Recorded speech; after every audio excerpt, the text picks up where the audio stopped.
and Entrepreneurship, the OAS, will continue to leverage good practices and the power of networks to increase trade and investment in the region. For us, the role of the OAS is very important, connecting countries, connecting governments and private sector, and letting us know what other countries are doing it and how we can replicate that in our countries to enhance development. For me, who has come here to look at how can we develop our own ecosystem, our own innovation hubs, our own accelerators, I think seeing this, touching, feeling it, seeing the transformation, seeing how quickly you made it happen is a testament to what is possible. So I believe all of us leave here stronger than ever.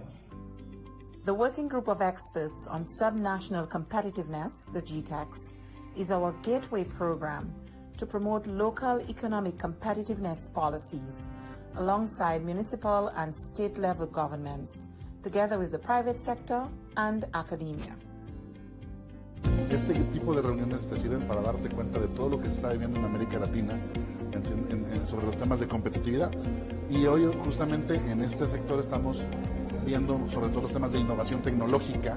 Los que si hablamos de competitividad tenemos que hablar de tecnología. Y me está ayudando mucho para ver el panorama de ver lo que están haciendo otras ciudades y lo que podemos llegar a aplicar también nosotros en México. The hub on the transfer and commercialization of technology is strengthening national innovation ecosystems by training budding entrepreneurs to take promising products and services from idea to market. Porque es importante que estemos juntos en esto, porque la región tiene que estar unida y me parece que hay mucho conocimiento en la región que todavía no está explotado comercialmente como podría ser, y esta es la mejor manera de hacerlo. Tenemos la proyección de cada año generar y compartir nuevas experiencias entre aquellos que contribuyen a la innovación.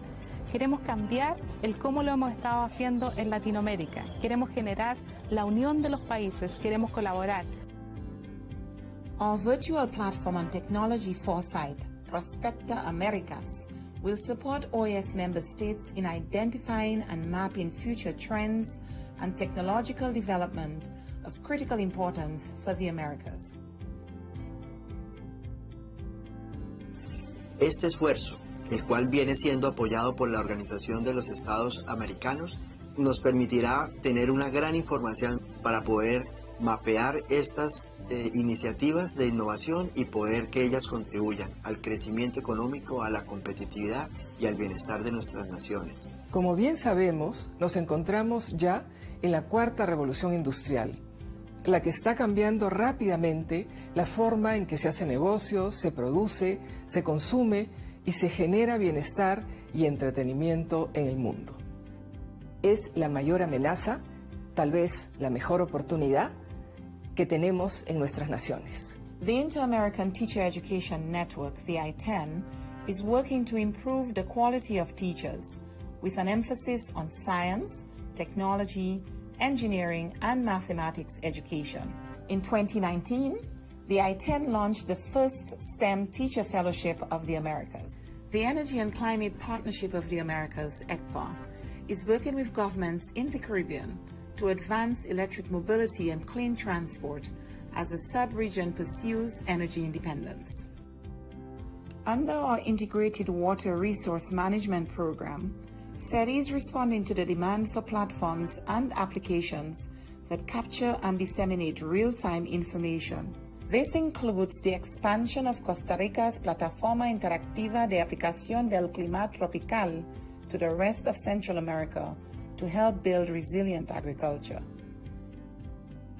The Inter-American Committee on Ports is building human and institutional capacity through public-private partnerships to address port modernization, logistics, and security.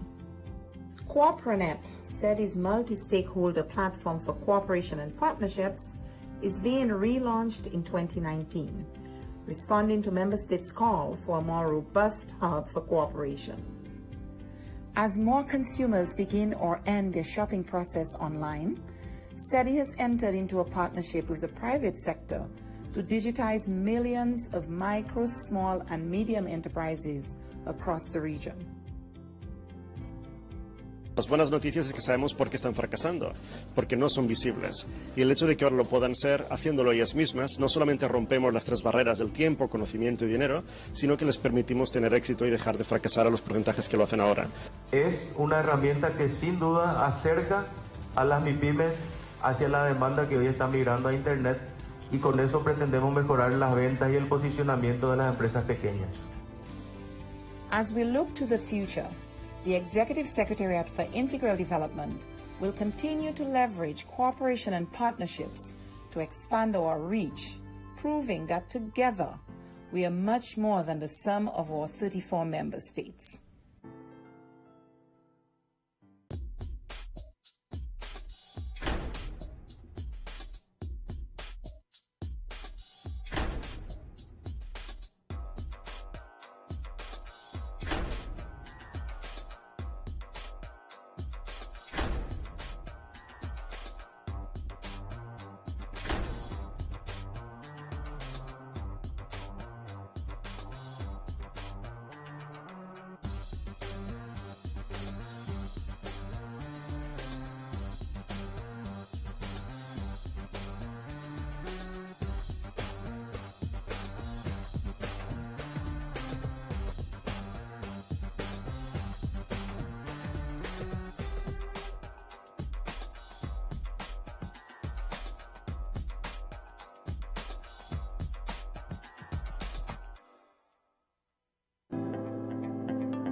Me and my kids have been there for over an year right now. And children are friends. It doesn't matter where they come from.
Nosotros estamos en una zona netamente selvática. La línea de adyacencia va desde el norte hasta el sur, va desde Modesto Méndez hasta Aguas Turbias, tanto en el norte como en el sur. Esta línea tiene 215 kilómetros de extensión.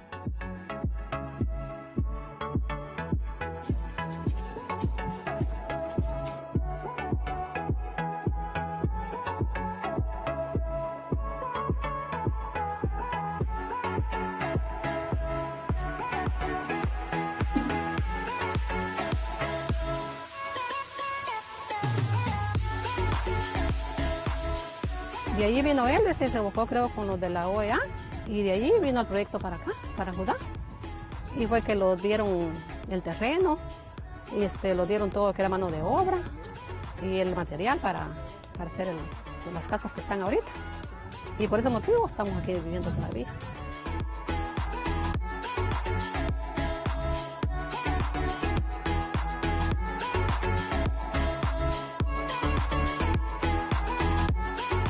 La misión continúa trabajando en la implementación de medidas de fomento de la confianza mientras se aguarda el resultado del reclamo que está atendiendo la Corte Internacional de Justicia por la disputa marítima, territorial e insular.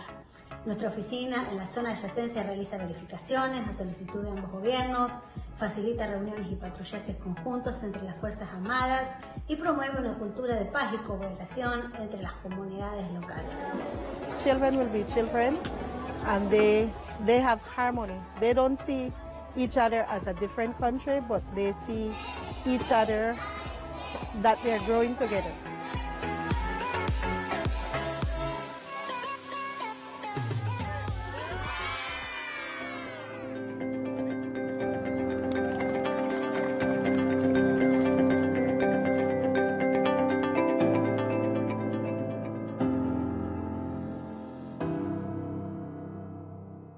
Este video fue producido con la ayuda financiera de la Unión Europea.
Hoy, esta organización es el guardián regional en defensa de la democracia, la libertad y los derechos humanos. Los países se han comprometido con estos valores a través de instrumentos legales como la Carta Democrática Interamericana, la Convención Americana de Derechos Humanos y todas las demás convenciones interamericanas. Nuestro trabajo es mantener los más altos estándares. Debemos ser objetivos, analizar los hechos, denunciar cuando veamos corrupción, inequidad o amenazas a la libertad. En esos casos no podemos ser neutrales.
More than 100 years since the inauguration of this building, the OAS headquarters, our institution still brings together the peoples of the Americas to address our responsibilities as a partnership of nations.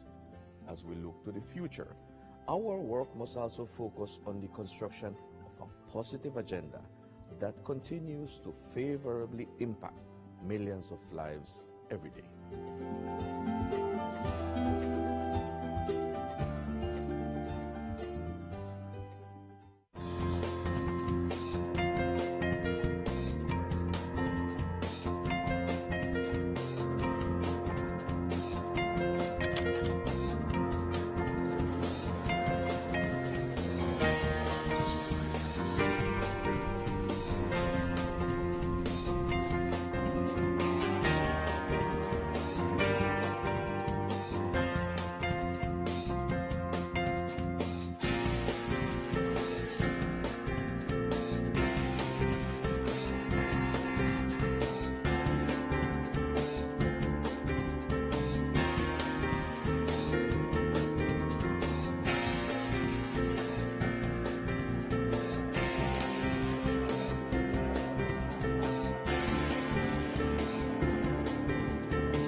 SETI's results for 2018 proves our effectiveness as a development partner, placing people at the center of our work and leveraging partnerships and cooperation to transform policy imperatives into action.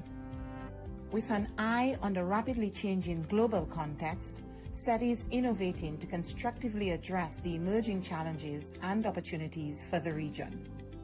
As part of our competitiveness program, SETI is designing precise tools to assess assets and capabilities in the productive sector to determine paths towards higher value goods and services. As our flagship program for partnerships, the Americas Competitiveness Exchange on Innovation and Entrepreneurship, the OAS, will continue to leverage good practices and the power of networks to increase trade and investment in the region. For us, the role of the OAS is very important, connecting countries, connecting governments and private sector, and letting us know what other countries are doing it and how we can replicate that in our countries to enhance development. For me, who has come here to look at how can we develop our own ecosystem, our own innovation hubs, our own accelerators, I think seeing this, touching, feeling it, seeing the transformation, seeing how quickly you've made it happen is a testament to what is possible. So I believe all of us leave here stronger than ever. The Working Group of Experts on Subnational Competitiveness, the GTEX, is our gateway program to promote local economic competitiveness policies alongside municipal and state-level governments, together with the private sector and academia. Este tipo de reuniones te sirven para darte cuenta de todo lo que se está viviendo en América Latina sobre los temas de competitividad. Y hoy justamente en este sector estamos viendo sobre todo los temas de innovación tecnológica, pues que si hablamos de competitividad tenemos que hablar de tecnología. Y me está ayudando mucho para ver el panorama de ver lo que están haciendo otras ciudades y lo que podemos llegar a aplicar también nosotros en México. The hub on the transfer and commercialization of technology is strengthening national innovation ecosystems by training budding entrepreneurs to take promising products and services from idea to market. Porque es importante que estemos juntos en esto, porque la región tiene que estar unida y me parece que hay mucho conocimiento en la región que todavía no está explotado comercialmente como podría ser, y esta es la mejor manera de hacerlo. Tenemos la proyección de cada año generar y compartir nuevas experiencias entre aquellos que contribuyen a la innovación. Queremos cambiar el cómo lo hemos estado haciendo en Latinoamérica. Queremos generar la unión de los países, queremos colaborar. Our virtual platform on technology foresight, Prospecta Americas, will support OAS member states in identifying and mapping future trends and technological development of critical importance for the Americas. Este esfuerzo, el cual viene siendo apoyado por la Organización de los Estados Americanos, nos permitirá tener una gran información para poder mapear estas iniciativas de innovación y poder que ellas contribuyan al crecimiento económico, a la competitividad y al bienestar de nuestras naciones. Como bien sabemos, nos encontramos ya en la cuarta revolución industrial, la que está cambiando rápidamente la forma en que se hace negocios, se produce, se consume y se genera bienestar y entretenimiento en el mundo. Es la mayor amenaza, tal vez la mejor oportunidad que tenemos en nuestras naciones. The Inter-American Teacher Education Network, the I-10, is working to improve the quality of teachers with an emphasis on science, technology, engineering, and mathematics education. In 2019, the I-10 launched the first STEM Teacher Fellowship of the Americas.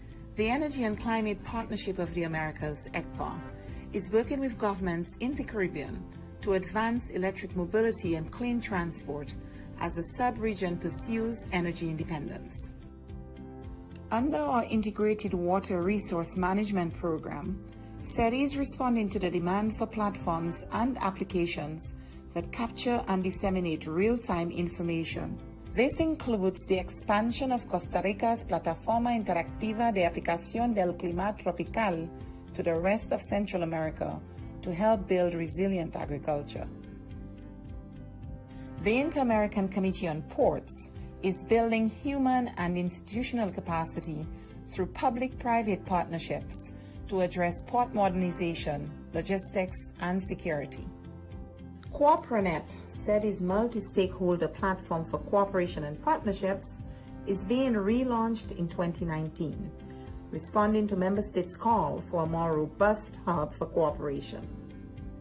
As more consumers begin or end their shopping process online, SETI has entered into a partnership with the private sector to digitize millions of micro, small, and medium enterprises across the region. Las buenas noticias es que sabemos por qué están fracasando, porque no son visibles. Y el hecho de que ahora lo puedan ser, haciéndolo ellas mismas, no solamente rompemos las tres barreras del tiempo, conocimiento y dinero, sino que les permitimos tener éxito y dejar de fracasar a los porcentajes que lo hacen ahora. Es una herramienta que sin duda acerca a las MIPYMES hacia la demanda que hoy está migrando a Internet, y con eso pretendemos mejorar las ventas y el posicionamiento de las empresas pequeñas. As we look to the future, the Executive Secretariat for Integral Development will continue to leverage cooperation and partnerships to expand our reach, proving that together we are much more than the sum of our 34 member states.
Me and my kids have been there for over an year right now.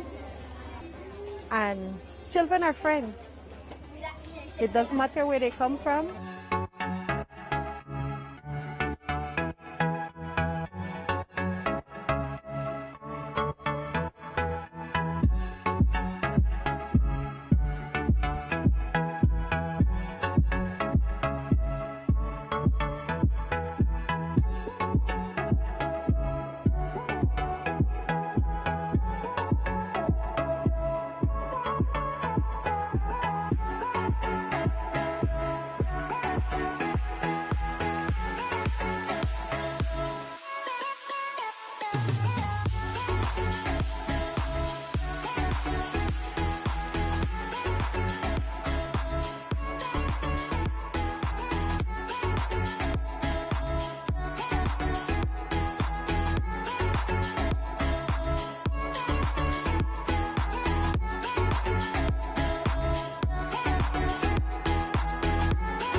Nosotros estamos en una zona netamente selvática. La línea de adyacencia va desde el norte hasta el sur, va desde Modesto Méndez hasta Aguas Turbias, tanto en el norte como en el sur. Esta línea tiene 215 kilómetros de extensión.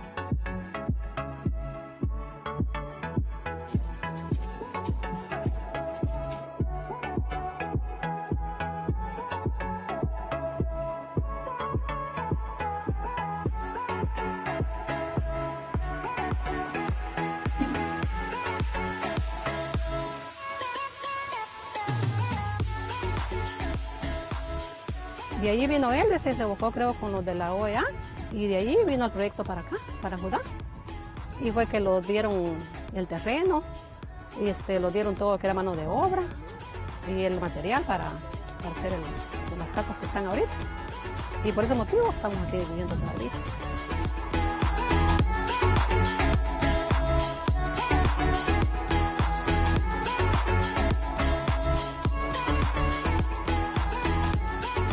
La misión continúa trabajando en la implementación de medidas de fomento de la confianza mientras aguarda el resultado del reclamo que está atendiendo la Corte Internacional de Justicia por la disputa marítima, territorial e insular. Nuestra oficina en la zona de adyacencia realiza verificaciones a solicitud de ambos gobiernos, facilita reuniones y patrullajes conjuntos entre las Fuerzas Armadas y promueve una cultura de paz y cooperación entre las comunidades locales.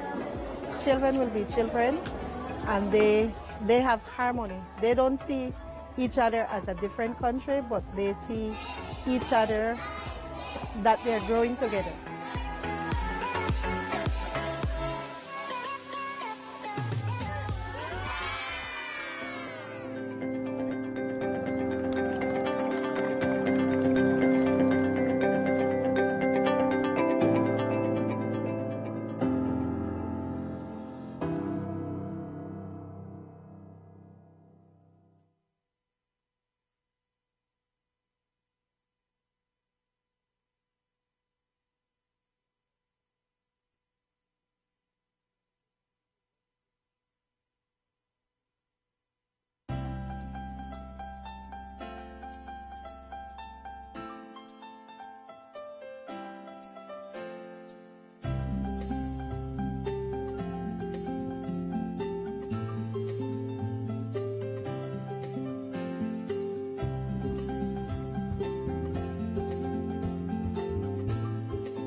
Hoy, esta organización es el guardián regional en defensa de la democracia, la libertad y los derechos humanos.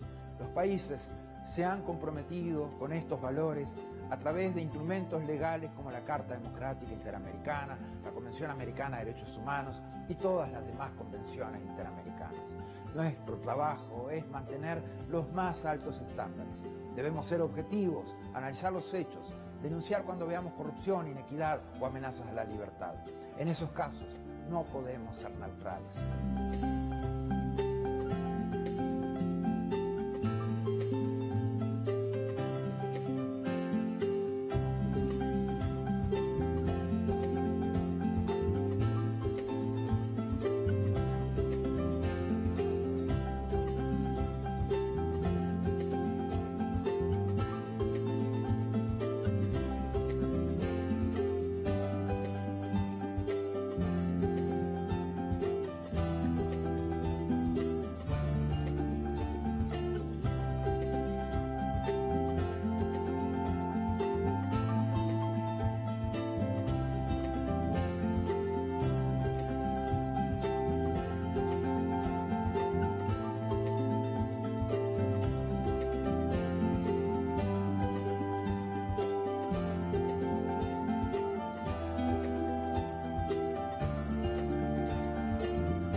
More than 100 years since the inauguration of this building, the OAS headquarters, our institution still brings together the peoples of the Americas to address our responsibilities as a partnership of nations.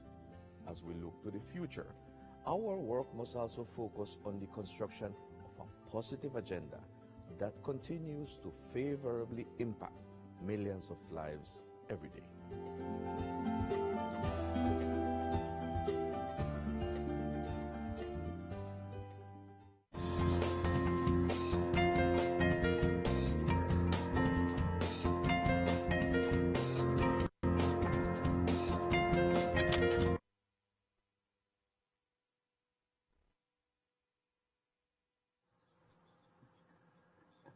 Good morning, ladies and gentlemen. We're going to end the testing period and check out our quorum.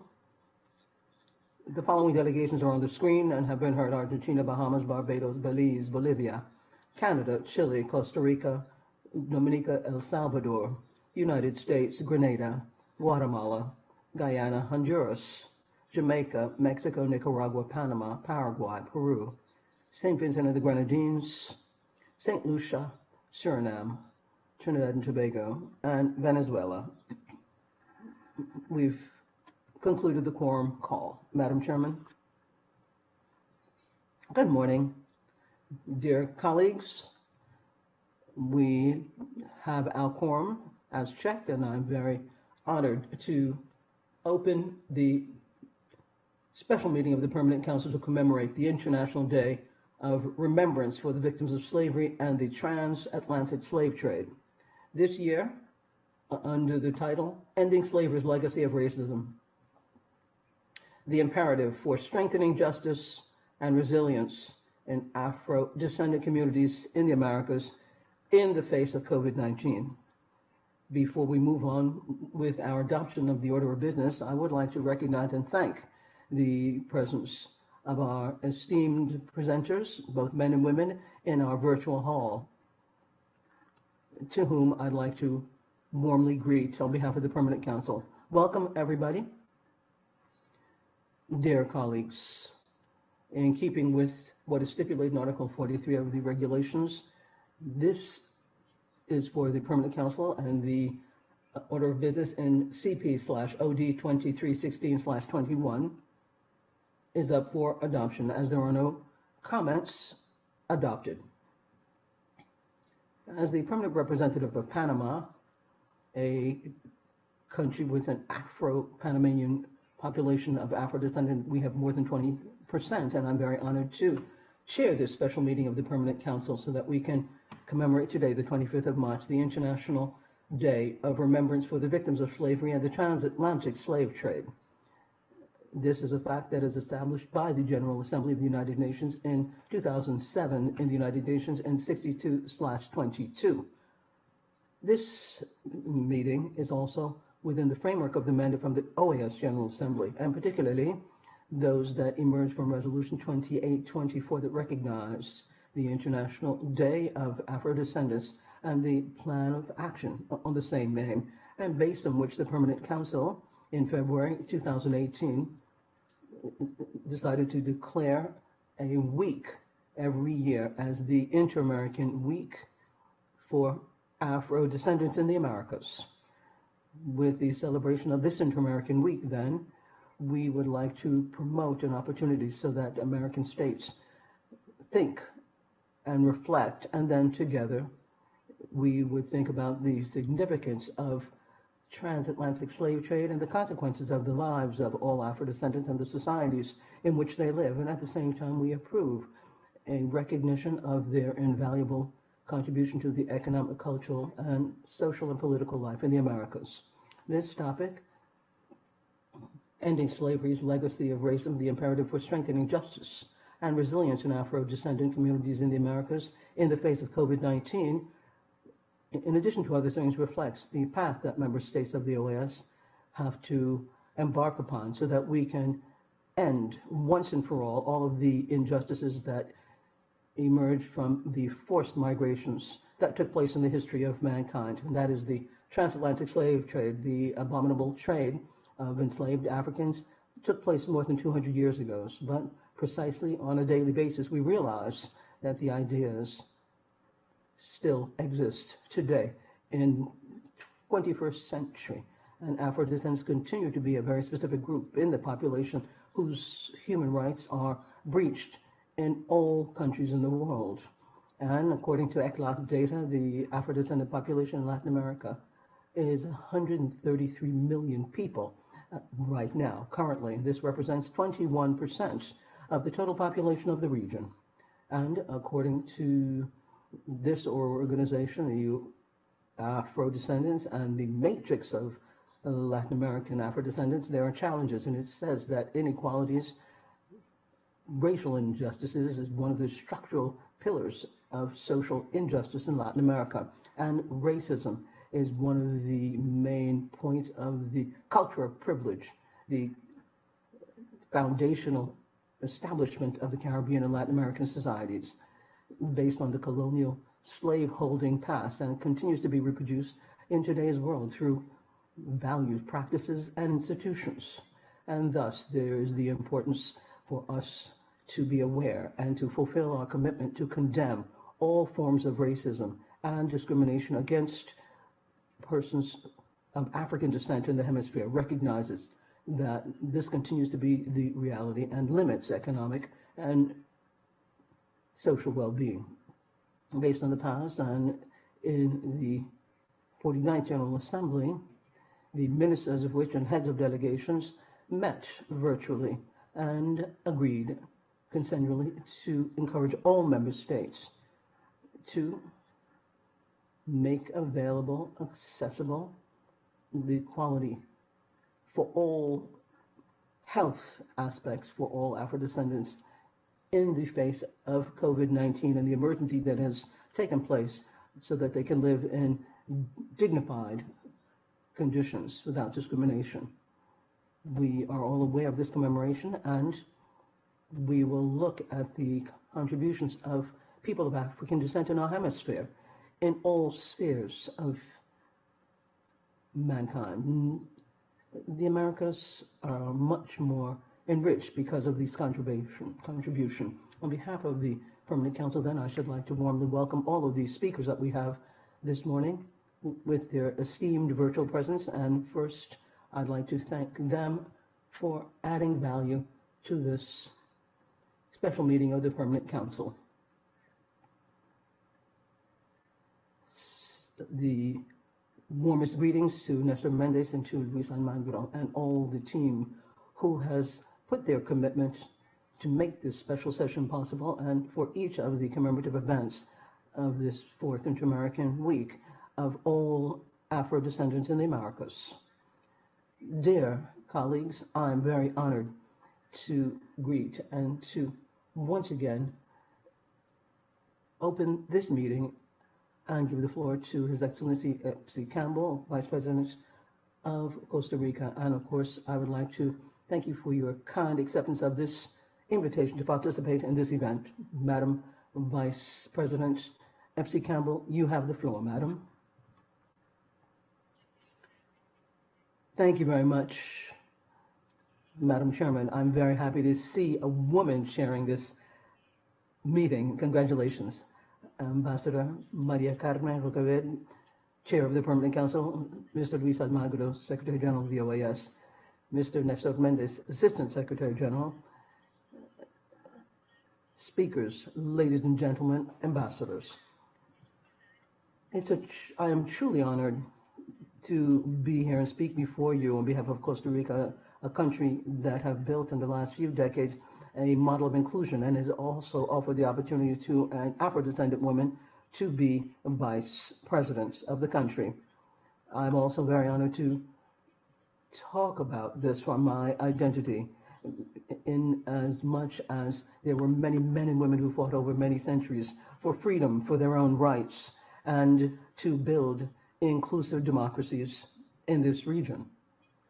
I'm very honored also to speak on behalf of millions of Afro-descendants in the Caribbean and Latin America, many of whom oftentimes have not had a chance to speak in this very important forum.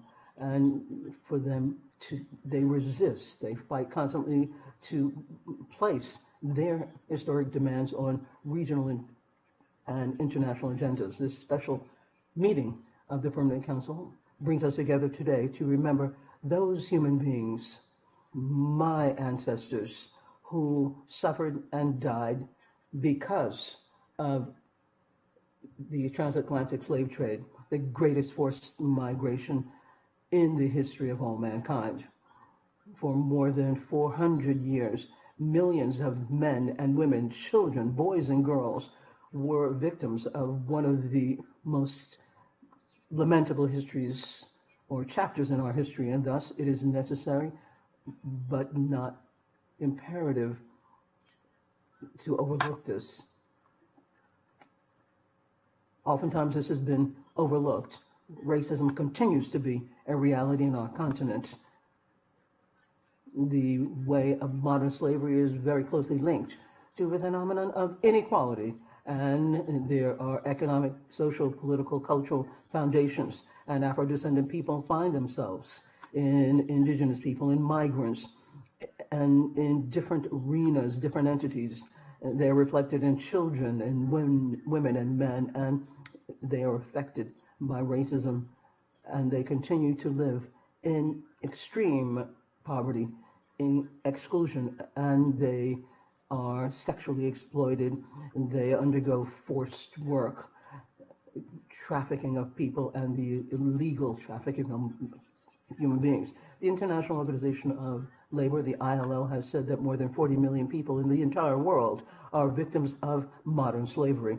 And we, Afro-descendants, cannot overlook raising this flag. And through the exploitation of people because of their economic and social position, they continue to be threatened with the abuse of power. And that is how this slavery is manifested. On the other hand, the racial differences, the ethnic differences, the black color of the skin permeates all of the indicators of poverty and inequities in Latin America and the Caribbean, the exclusion of Afro-descendant people from participation and access to economic opportunities explains the dimensions of the inequity and the poverty in our region. The genocide of young Afro-descendants in countries such as Brazil cannot be anything other than a topic that we haven't dealt with, but this is recognized by the Supreme Court of this country. Now, the reality that Afro-descendant children confront and grapple with in many of our countries is the reality that we simply cannot call to point until we turn this page and leave it in the past.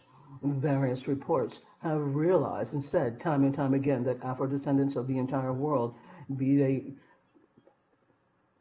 the victims and descendants of transatlantic slavers, are amongst the most marginalized and poorest groups.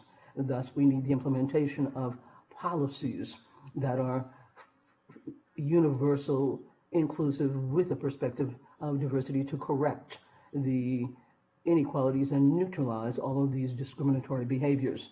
It is crucial that states strengthen themselves in the fight against poverty, improvements in education, access to employment, health, housing, which guarantees better conditions of life for Afro-descendant populations, particularly and especially in this context as we try to recover from the pandemic and recovery, but also within the context in which we are living the pandemic, which is alive in most countries in our region.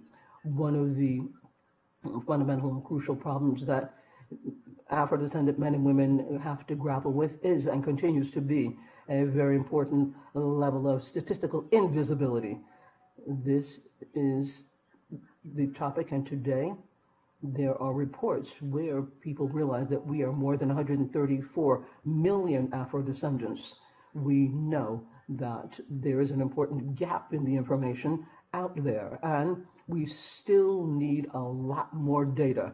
This data are corroborated, and there are still very important gaps. So I'd like to thank ECLAC and the Population Fund of the United Nations for giving us this report, which today gives us a chance to have an overview of the reality that Afro-descendant people deal with.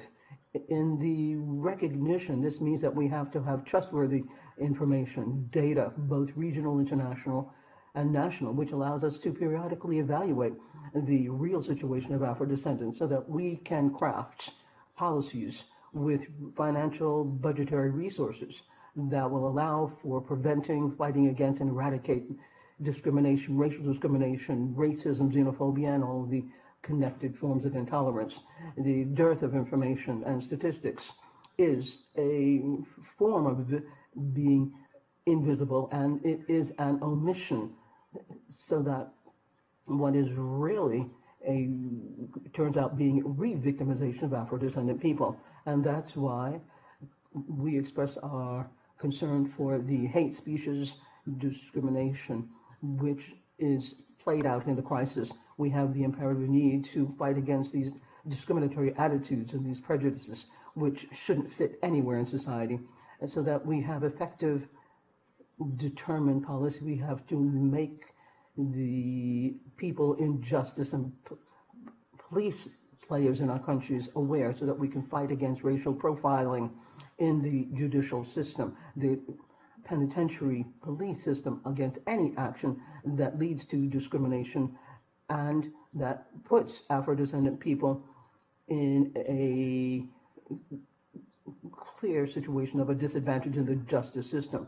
We urge compliance with the recommendations made by the Working Group on Afro-Descendants and the Declaration and Plan of Action of the Third World Conference Against Racism, Racial Discrimination, Xenophobia, and all forms of intolerance. We encourage states to take action that protect children, adolescents, against racial discrimination and racism, to take effective measures, especially in education and in the classroom, in culture, and in the information world, and to eliminate the racialized barriers that distort and make inclusion of Afro-descendant business people difficult in the economy, and to encourage participation of Afro-descendant population in all arenas of society, and especially participation of Afro-descendant women, and to understand the value of multiculturalism, the value of diversity, are the urgent measures to fight against prejudices that lead to racial discrimination of Afro-descendant men and women. Madam Chairman, the color of my skin shows that I come from a long line of men and women who are courageous, who for centuries have claimed their rights, of immigrants that transformed obstacles into opportunities, and whose work was and continues to be vital for the development of our continent. On behalf of my grandmother, a Jamaican woman who took advantage of every single minute of her life and paved the way so that her grandchildren could have opportunities that she never had. This valiant, courageous black woman, and many black women who have had their hands tied, would be, if here today, very proud, and today many Afro-descendant women, in seeing others of us who work in different arenas so that we can get to positions of power, represent a small victory for us, which should be right up front so that we can be at the table of equality. And I really would like to say that I am a little girl of 6 years, and my grandchild, a little boy, 6 years old, my grandchildren are my inspiration. With all young people, we have to call them to see the light, for them to claim justice, equality, and respect for all human beings. These children, these little boys and girls, these adolescents, without any special look for their background, they have to look at the best of the past and then build the future. We belong to groups that have suffered discrimination for generations.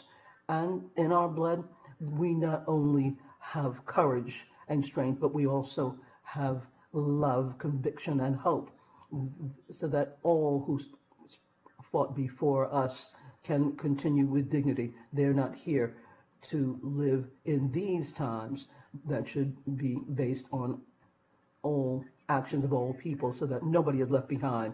We, Costa Rica, would like to urge everybody to fulfill all rights of women for Afro-descendant populations and peoples, for all people who have been victims of exclusion and who disproportionately suffer the impact of the COVID-19 pandemic.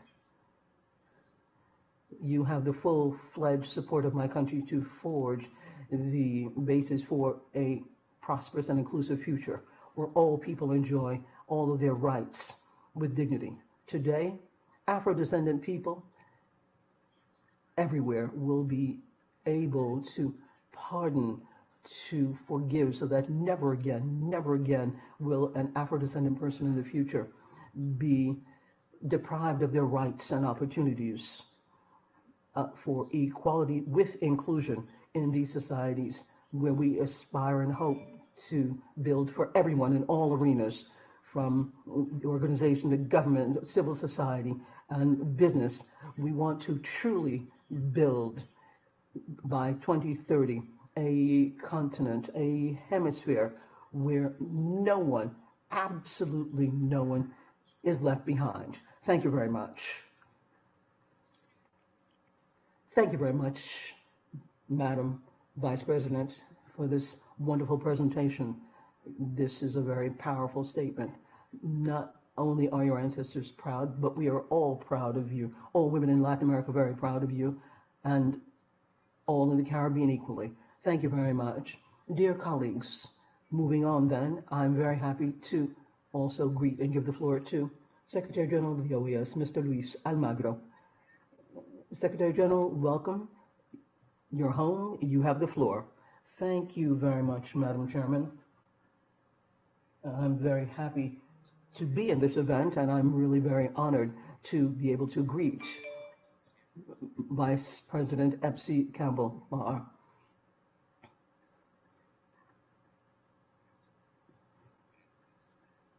She is truly a point of reference in the Americas. In 2016, we approved in the General Assembly the plan of action for the decade of all Afro-descendants in the decade.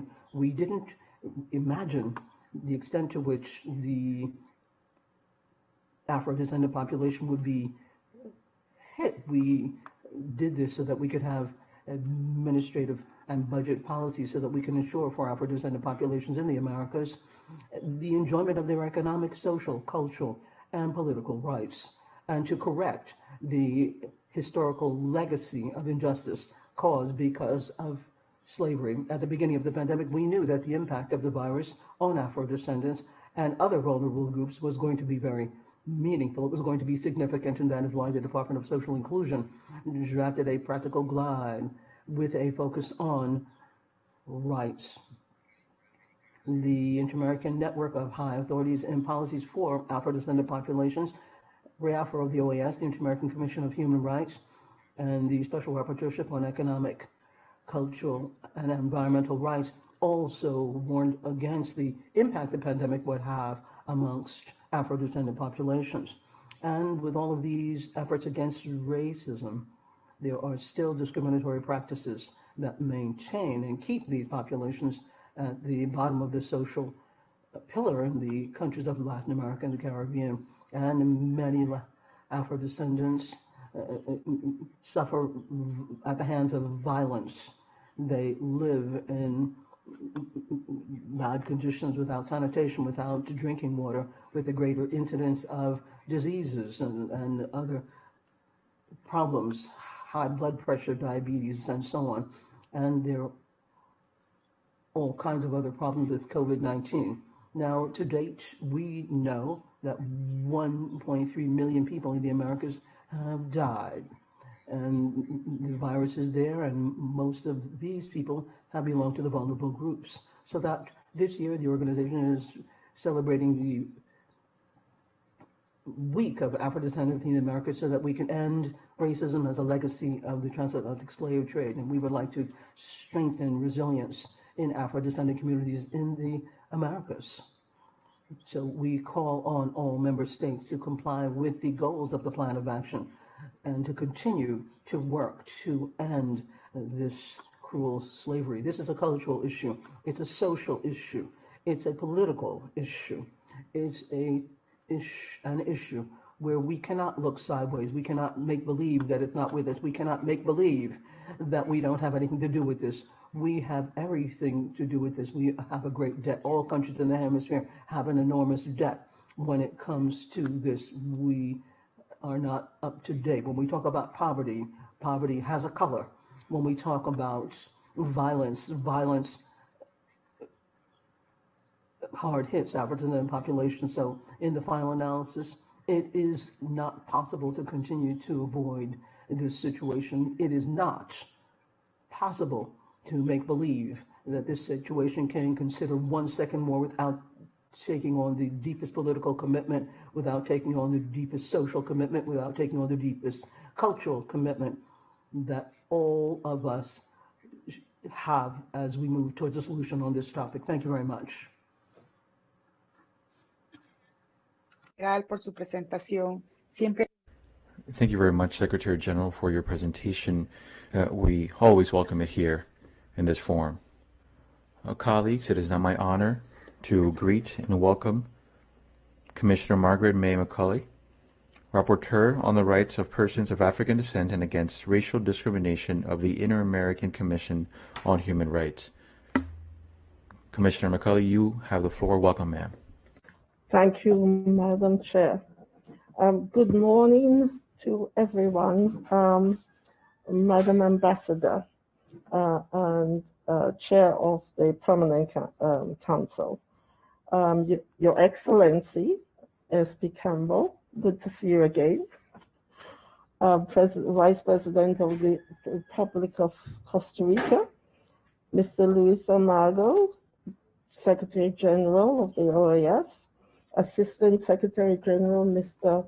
Mendez, and Your Excellencies, and all representatives of state parties, and the presenters of the sub-regions. Good morning to you all. I am on behalf of the Inter-American Commission and the rapporteurship, its rapporteurship, which I lead, of the rights of the people of African descent and of the rights of women. I thank the Permanent Council and its chair, Ambassador Maria, for the opportunity to speak to you all at this special meeting commemorating the International Day of Remembrance for Victims of Slavery and the Transatlantic Slave Trade during this very important week for Afro-descendants. As Reverend Al Sharpton said during his eulogy in honor of George Floyd during the funeral, we are not fighting some disconnected incidents. We are fighting an institutional, systemic problem that has been allowed to permeate since we were brought to these shores. I cannot talk about what my great-grandparents did. They were enslaved, and we are still being treated less than others. And until all the states come to terms with what they have done and what they did, we will not be able to heal because they are not recognizing the wound. He further said, Floyd could have been anybody, any Afro-descendant, and as we lay him to rest, the movement won't rest until we get justice, until we have one single standard of justice.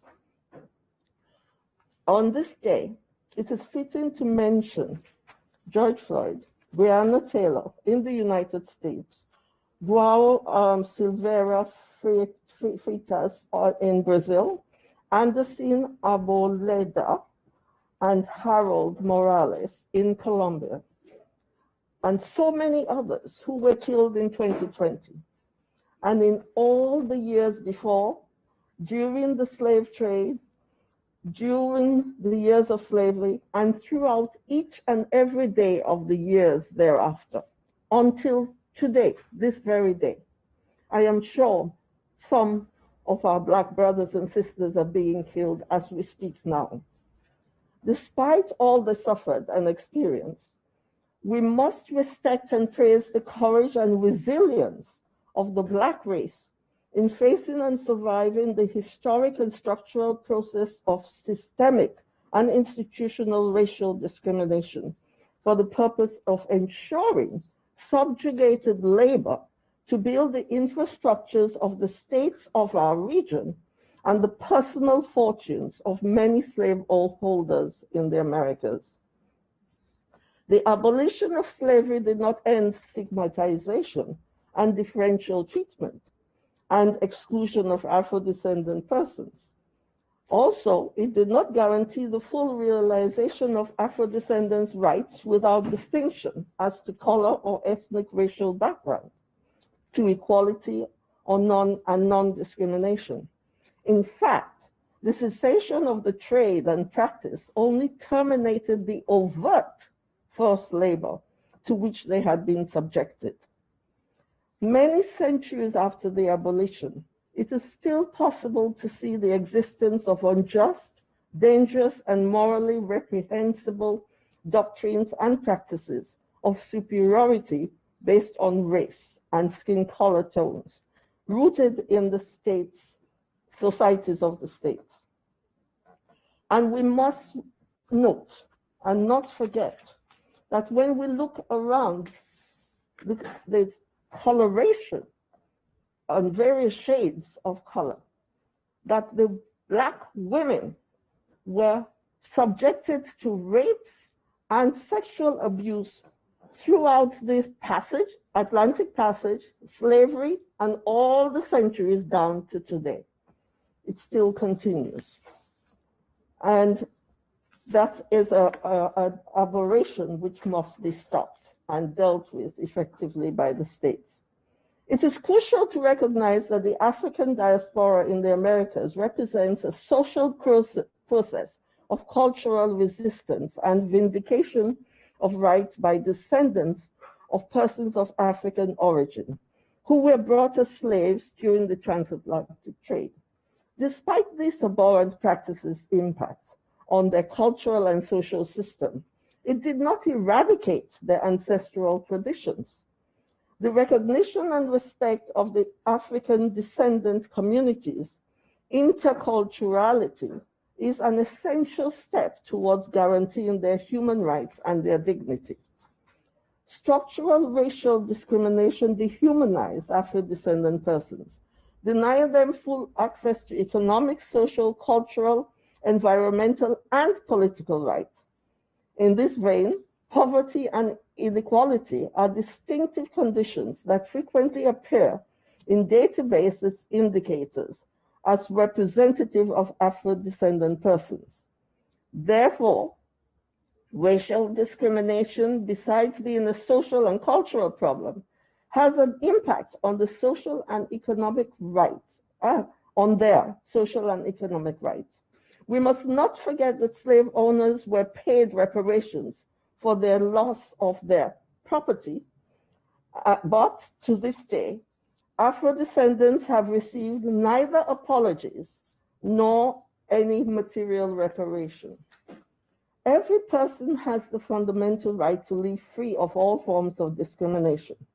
In this regard, states are obligated to effectively prohibit, prevent, and punish all acts of racial discrimination, as well as to provide appropriate reparations for violations of this right.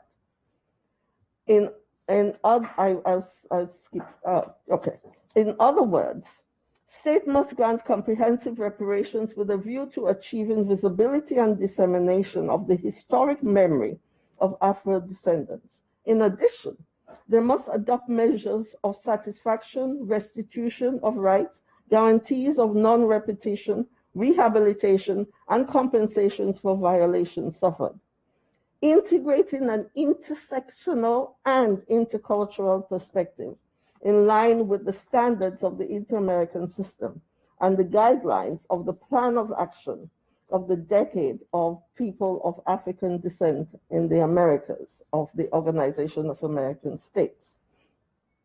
The onset of the COVID-19 pandemic has deepened racial disparities and made visible the differential impact it has had and is having on Afro-descendant persons.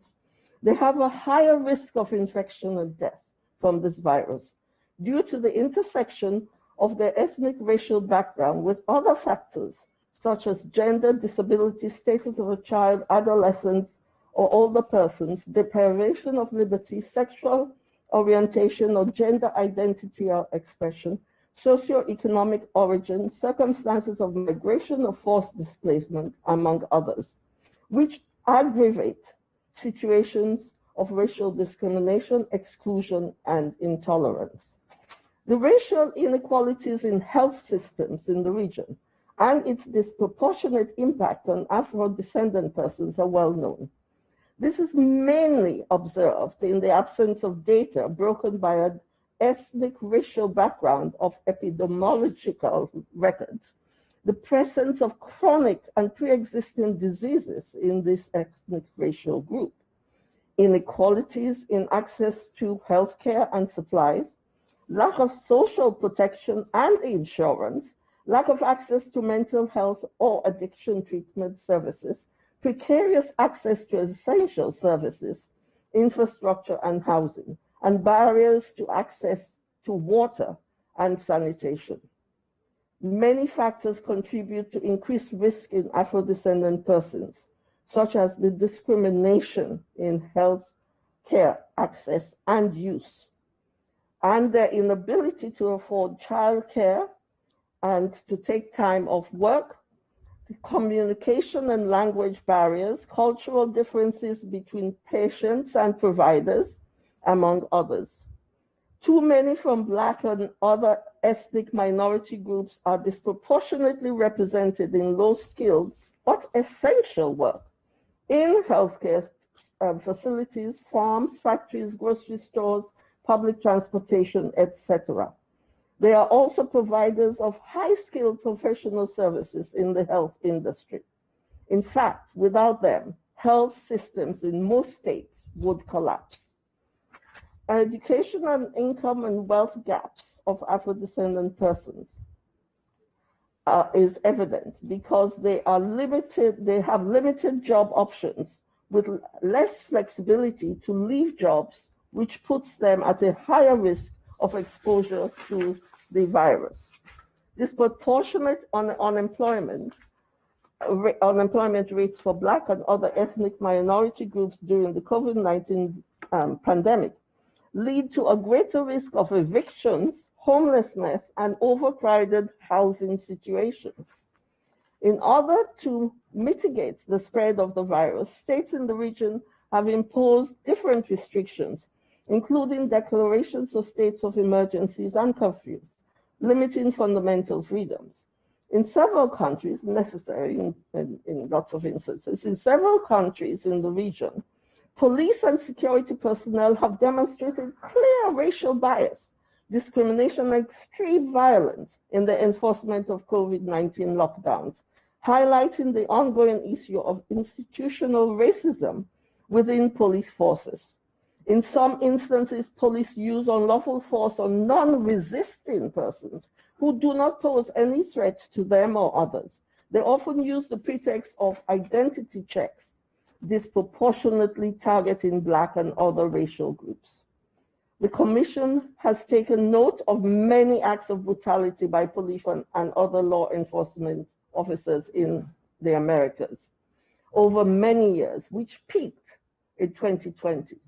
The current necessary focus on the public health and personal integrity crisis posed by police violence and COVID-19 has undeniably made evident both the pervasive nature of structural racism and the ways in which its historical legacy exists in the inequities and inequalities of today.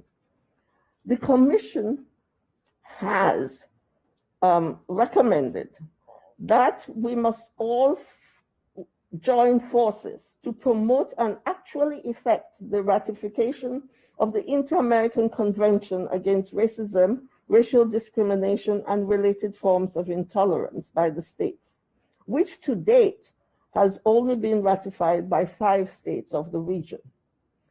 We need to deal with structural discrimination, which is evident in the justice systems of all states, especially the criminal, and in access to and quality of housing, education, healthcare, employment, and other sectors within the Americas.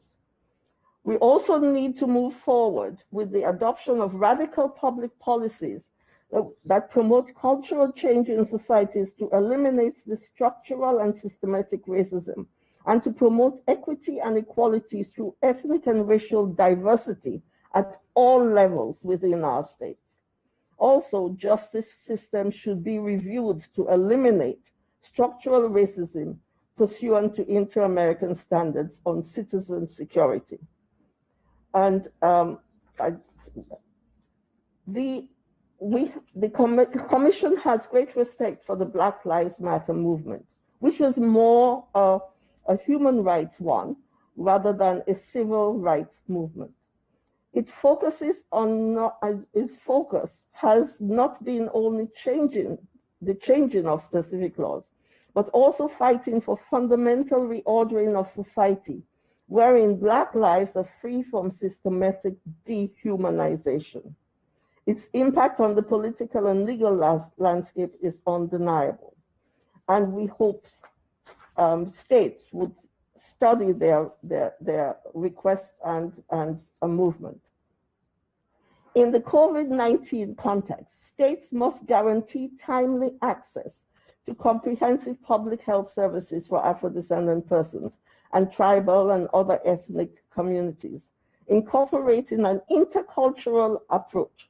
States must also protect and promote the traditional medical practices of Afro-descendant persons and the processes of knowledge generated in this area, and ensure that intercultural dialogues take place between state institutions and the health services.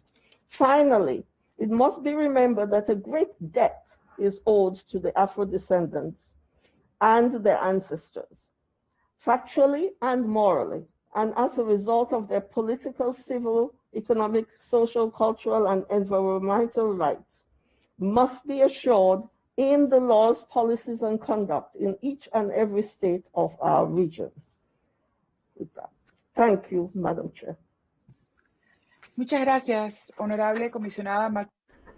Thank you very much, Honorable Commissioner McCulley, for your wonderful presentation and information regarding our debt on this issue.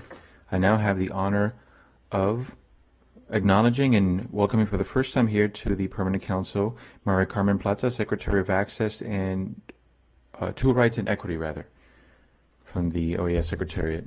Secretary, welcome. Wish you great success during your tenure. You have the floor, and I very respectfully and very kindly ask that you help us stay on time so that we can get through our entire agenda, which we have put together for everyone today. Thank you very much, Chair. I will take that into account, and thank you very much for offering me the floor during this very important meeting as we have the 4th edition of this kind of a gathering. I would like to acknowledge the Secretary General and Assistant Secretary General to Vice President FC Campbell-Barr and Commissioner Margaret May McCulley. I would like to also acknowledge ambassadors who are with us today. Seeing as this is the first time I speak to you all as a new Secretary for Access to Rights and Equity, thank you very much for allowing me to share my experience and share also from your knowledge over these last few weeks. We commend all the work you do for equity, inclusion, and access in the Americas. Today we're together given the commitment that the OAS has as part of the Plan of Action for the Decade of People of African Descent in the Americas 2016-2025.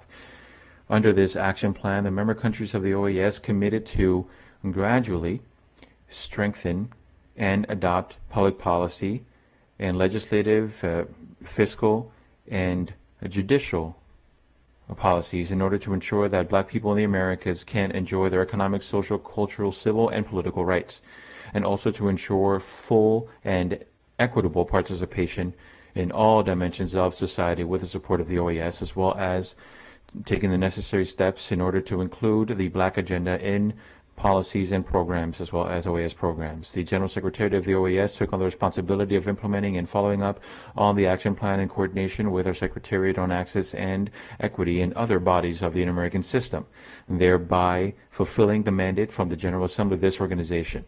Our Secretariat today is elevating to this Permanent Council the regional briefing on the status of these resolutions and also of the plan for 2016-2025. I would like to highlight some of the key takeaways and focus on 4 points. First, I would like to talk about the status and state of affairs very briefly, then the steps that the Secretariat has taken, then contributions from member states and small contribution. On the state of affairs, I would like to highlight that as we put our report together, we looked at a number of key performance indicators in terms of economic, social, cultural, civil, and political dimensions that looked at databases from international and regional organizations who will partner with the OAS for about 200 million Afro-descendants in the hemisphere. These results showed that there's still a need for addressing inequality in access for this segment of the population. We've seen that people of African descent have been historically relegated to a number of areas that still show high levels of poverty with limited access to services, education, and employment. This is why they continue to be exposed to higher degrees of crime, violence, pollution, as well as an impact coming from natural disaster and health crises. In addition to this, there is an underrepresentation of Black people in decision-making positions, as well as their specific impacts on a number of issues like xenophobia and discrimination and racism and others. This creates high vulnerability that is aggravated given the different impact COVID-19 has had on our population. This is why we believe that the work is increasingly important to ensure that this action plan is implemented. In addressing this reality and also given the commitment on the action plan, I would like to mention just some of the advances that we have seen during the Secretariat during this period. I would like to highlight the high value of the resolution of this Permanent Council that created the Inter-American Week for People of African Descent, which allows us today to get together in this forum and in other virtual fora throughout the week with other OAS bodies and member countries. I would like to acknowledge the work the Assistant Secretary General has done, as well as his staff, in leading these efforts. I would also like to highlight the opportunity for dialogue and work, such as high authorities meetings on policies for Afro-descendants, as well as the creation of the Inter-American Network of high-level authorities on policies for people of African descent, REAFRO. There's also been work done to mainstream the rights of Black people in the action plan for Guatemala to close the gap and increase inclusion. There has also been specific focus given to political leadership and participation of Afro-descendant women in the Declaration of Santo Domingo on equality, as well as exercising political rights for women in the strengthening efforts of democracy. There has been an inclusion of ethnic and racial issues in the different reports that have been drafted by SETI, as well as other activities associated with the San Salvador Protocol. There's also been an effort made for election contexts, as well as the inclusion of more women in electoral observation observation missions, rather. There's also been a number of issues that have been addressed to improve the situation in terms of the civil registry programs, the Social Peace Program, in terms of the support program for peace in Colombia as well, among others. Now, coming back to the inclusion of this Afro-Descendant Week, in order to foster more public policy to reduce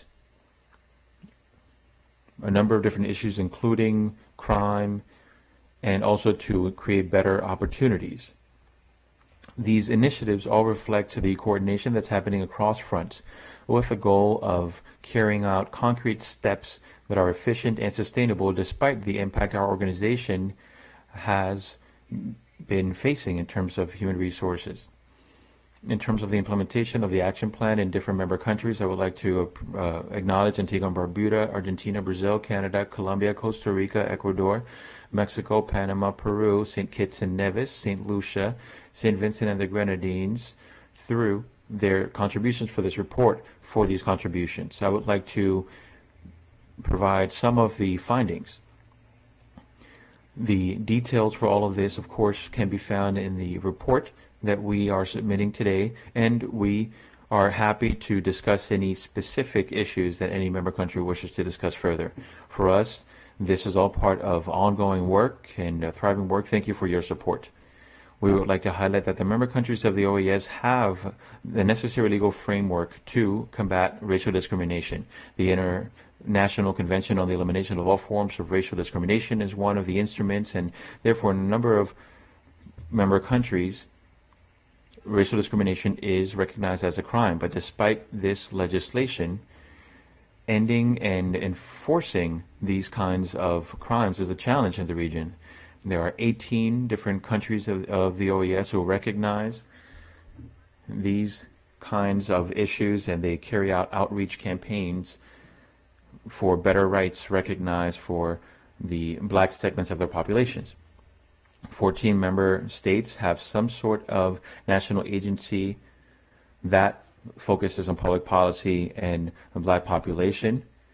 Epsi Campbell-Barr expressed some of the examples to follow in this regard. But as we've heard in other high-level authority meetings of authorities for policies for Afro-descendants, there is need for structural changes to truly promote the inclusion of people of African descent.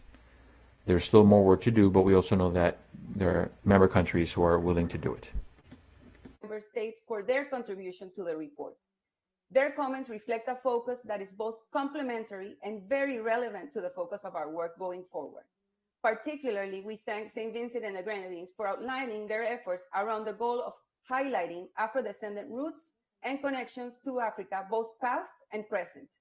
This reflects a continuing commitment to educate and acknowledge African heritage in areas ranging from culture to folklore to history, an interest in preserving and creating new links to the African continent, and ongoing efforts to address the necessary work towards recognition of violations and reparations.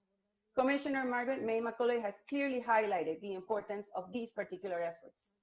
These experiences from the Caribbean nations certainly present an opportunity to co-create spaces and exchanges from a common history shared by Afro-descendant people throughout our continent.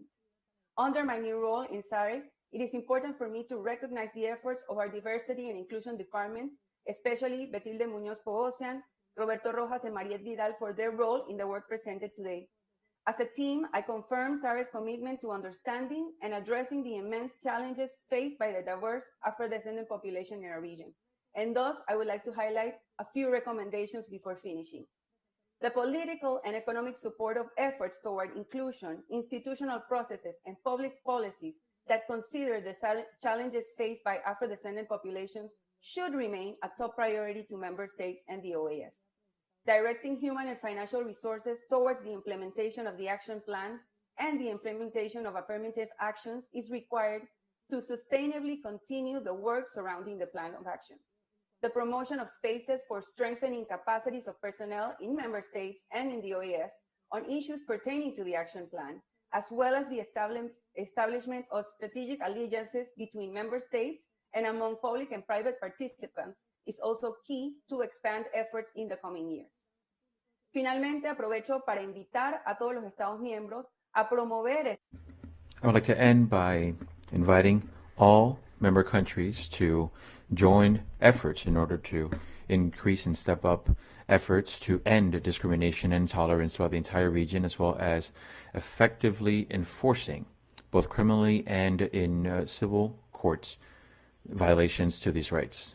We are convinced that through the implementation of this action plan, the entire hemisphere will benefit from it becoming more democratic, inclusive, and prosperous. You can count on us to continue working for more rights for more people in the Americas. Thank you very much. Thank you very much, Secretary Plata, for your presentation. I would like to once again ask that we try to stick to the times that we have so that we can get through the entire agenda that we have for our meeting today. Now, next, and follow to the next item we will begin with presentation from our guests, beginning with Diana Salazar Mendez, who is the Attorney General of Ecuador. Attorney General, welcome. You have the floor.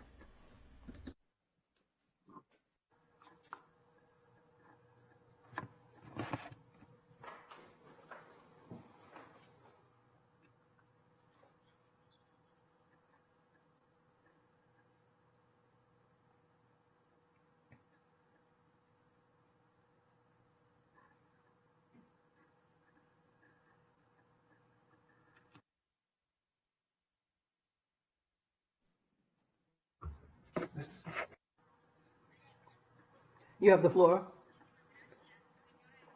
Thank you very much, Ambassador Maria del Carmen Roquevet, current chairman of the Permanent Council, permanent representative of Panama to the OAS. Your Excellency, FC Campbell, Vice President of the Republic of Costa Rica, Mr. Luis Almagro, OAS Secretary General, Commissioner Margaret May Macaulay, Rapporteur on the Rights of Persons of Afro-Descendants, and Mrs. Maria Carmen Plata, Secretary for Access to Rights and Equity. I would like to begin my comments with a warm greeting to the Organization of American States, to the Latin American Association for Integration, and to the other representatives from institutions, entities, and organizations who are celebrating this 4th Inter-American Week for people of African descent in the Americas, the media, and the public who is here with us. Good morning. Racism, as a vestige of a past of slavery, is part of the historic experience of mankind, and therefore has taken on a structural character, and as such, there are all forms of slavery, and in the social cultural spheres have subordinated Afro-descendants, and these things continue to be alive, and therefore for inclusion, access to rights, and recognition of everything, we still have a framework that is underscored by multiple inequalities and that oppresses opportunities and determines who is being harmed and who is protected. And in keeping with history, has led to stigmatization and stereotyping. In this regard, then, the most important instruments of human rights underscore the role of the state in taking on the responsibility to protect and take on other responsibilities. The principles of equality and non-discrimination are enshrined in the Universal Declaration of Human Rights and in the Charter of the United Nations. And on the other hand, to promote the Inter-American Convention Against Racism, Racial Discrimination, and all other forms of intolerance reaffirms the commitment of all states to eradicate unconditionally racism, discrimination, all forms of intolerance. To do this, it is necessary to have equality and adopt special measures in favor of those rights. On the other hand, the International Decade for People of African Descent is an opportunity to substantially move ahead in the fight against racism and in the conquest of racial equity and equal opportunities for all people. This was approved by the General Assembly of the United Nations through Resolution 68/237, and under the saying, recognition, justice, and development, which is a tool to strengthen national and regional cooperation for the full-fledged fulfillment of all rights for Afro-descendants. This is done through a host of different measures and policies within the hands of legal institutions. Amongst the objectives, there is respect, protection, and the true realization of rights for all Afro-descendant groups, from strengthening legal frameworks in member countries and thus encouraging states to eradicate social injustice and to fight against all kinds of prejudice, discrimination that exists. In the national framework, our Constitution recognizes in Ecuador from Article 1 a constitutional state of rights and justice and emphasizes respect of plurinationality and interculturalism. Article 11, Indent 2, recognize equality of rights and the opportunity and all the obligations without any distinction that are there. The organic constitution, the criminal code, criminalizes hate crimes that are recognized in the law with recovery and puts together a host of new things and anything or works against anything that breaches rights. Not only do we recognize this, but we also have this in the catalog of other kinds of crimes. We have such as hostility or harassing.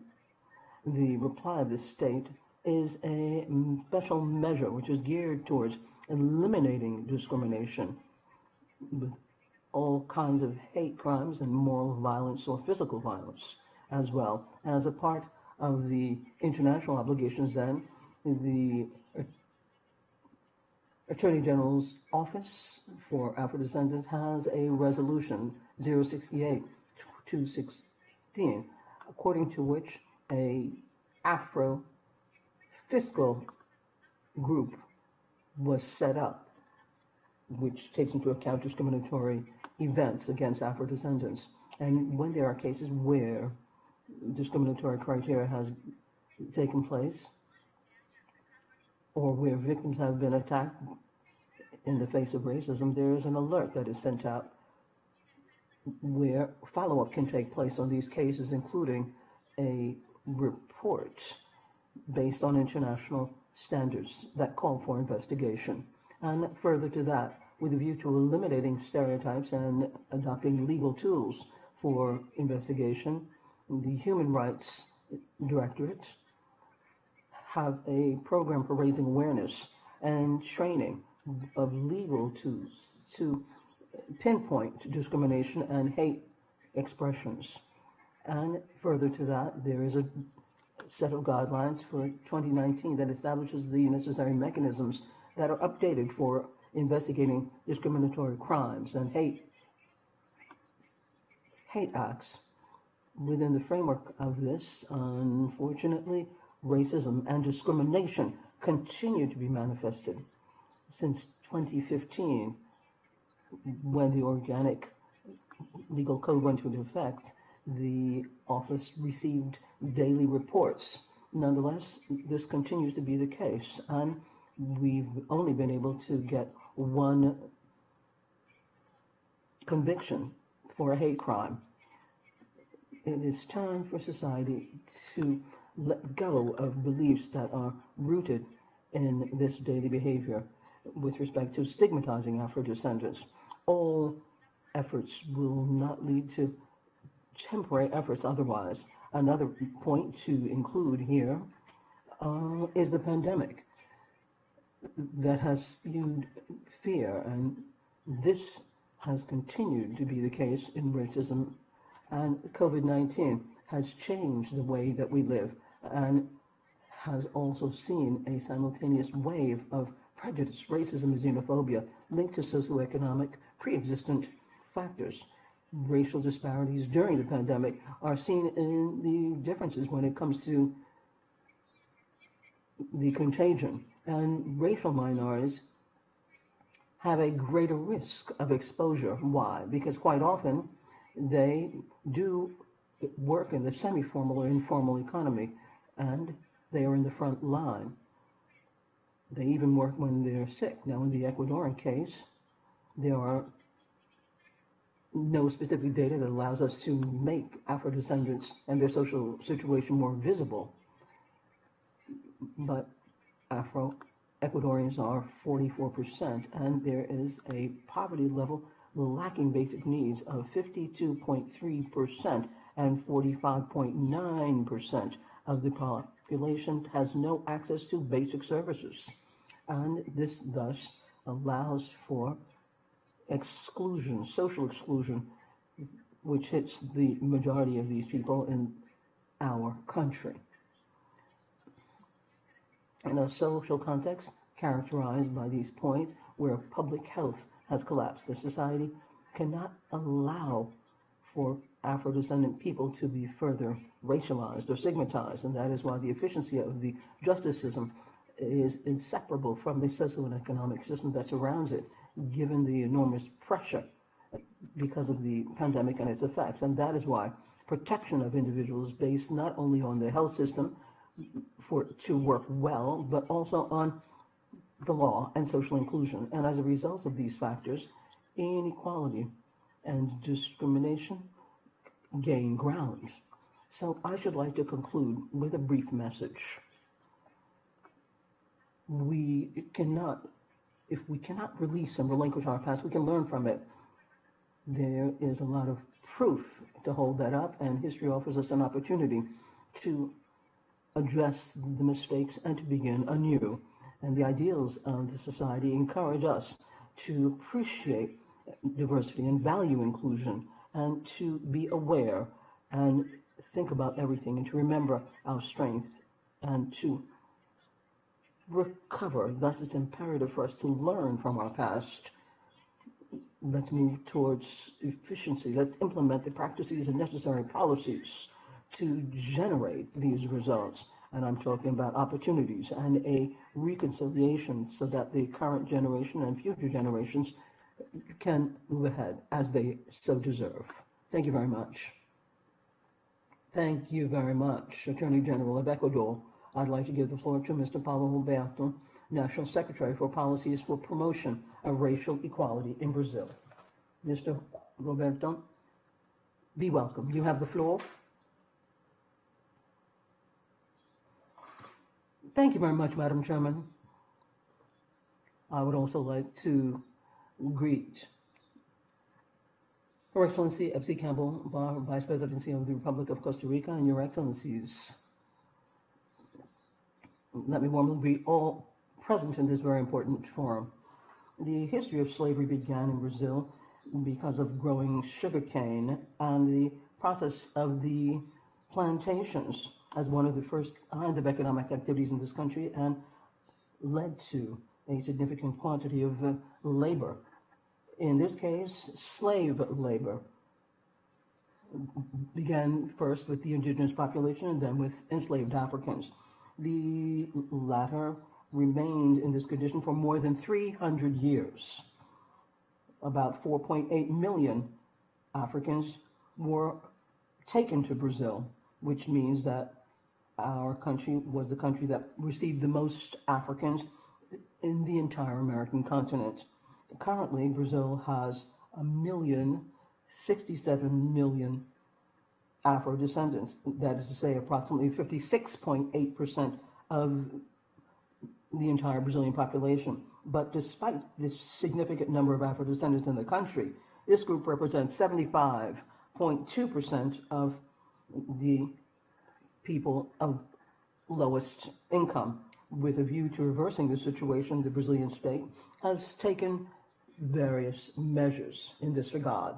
Brazil is amongst the first countries to take on the international commitment for racial equality when it ratified in 1968 the International Convention for the Elimination of all forms of racial discrimination.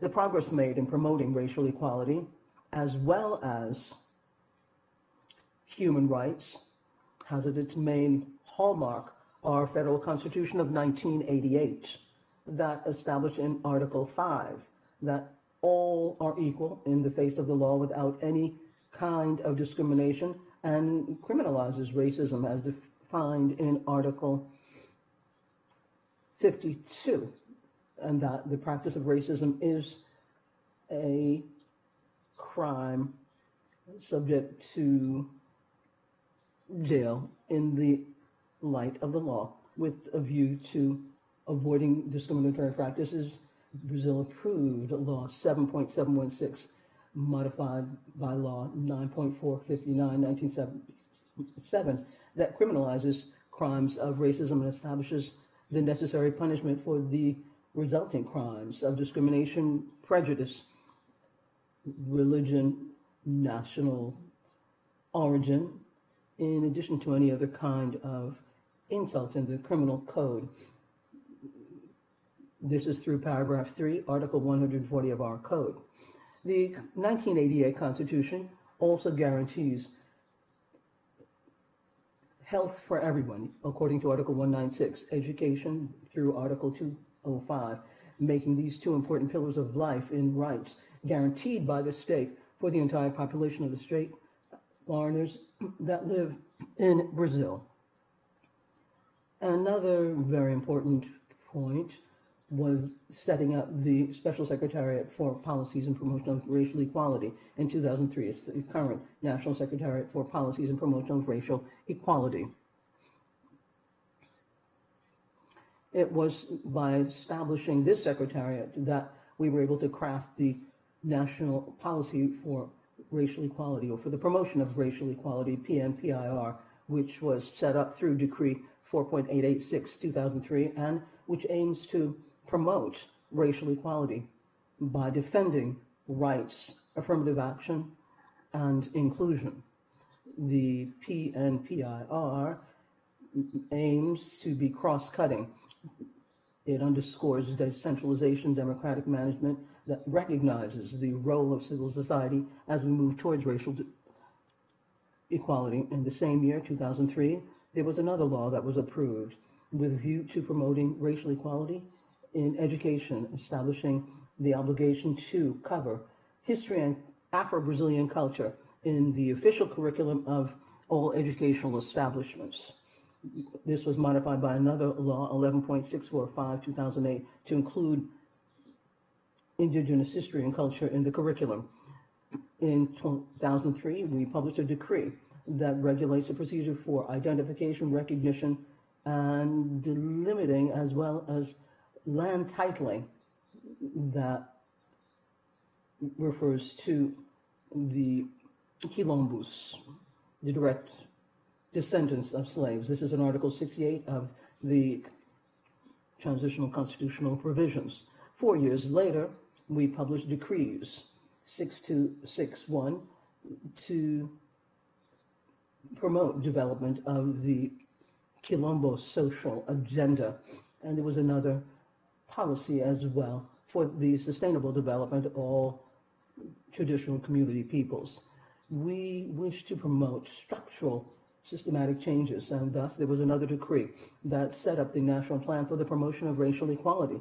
That is a host of different activities linked to the following pillars: employment, economic development, education, health, cultural diversity, human rights, public safety, people and traditional communities, international policy, social development, food security, infrastructure, and youth. And the following year, there was another legal framework for the promotion of racial equality through another bit of legislation that established the statute of racial equality, defined as the main areas to be recognized by public institutions to overcome racial inequalities. And this also established institutional mechanisms to set up the National System for the Promotion of Racial Equality. It's called CENAPIR.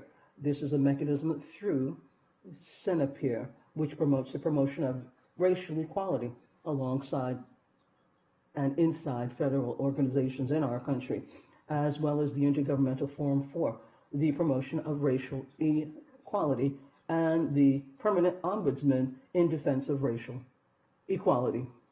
These two very innovative laws have had a great impact on the laws. And we have systems that reserve places for students in the public schools, blacks and indigenous. They have 50% of the openings that are reserved for them in the federal institutions, as well as other higher institutions of learning.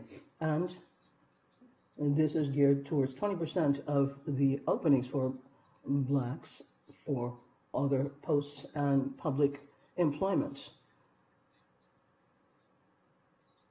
More recently, also published, we have another decree which reserves 30% of the posts for internships in the public administration,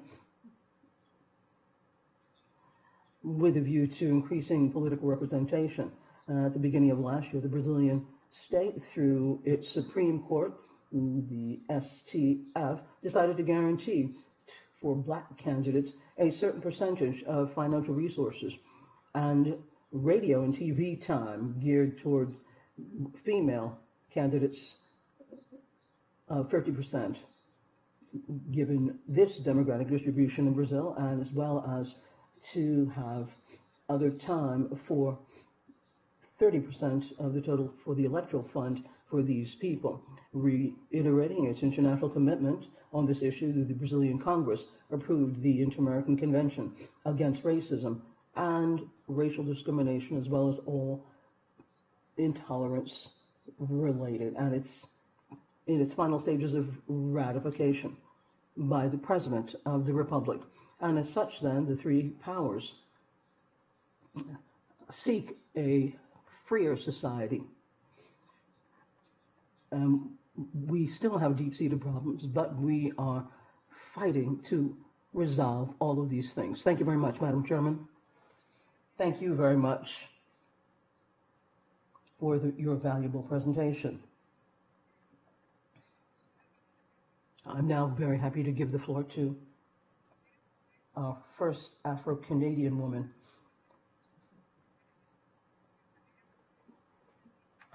the first Afro-descendant woman in the President Cabinet. It is an honor to have you with us to come to the House of the Americas. You have the floor, madam.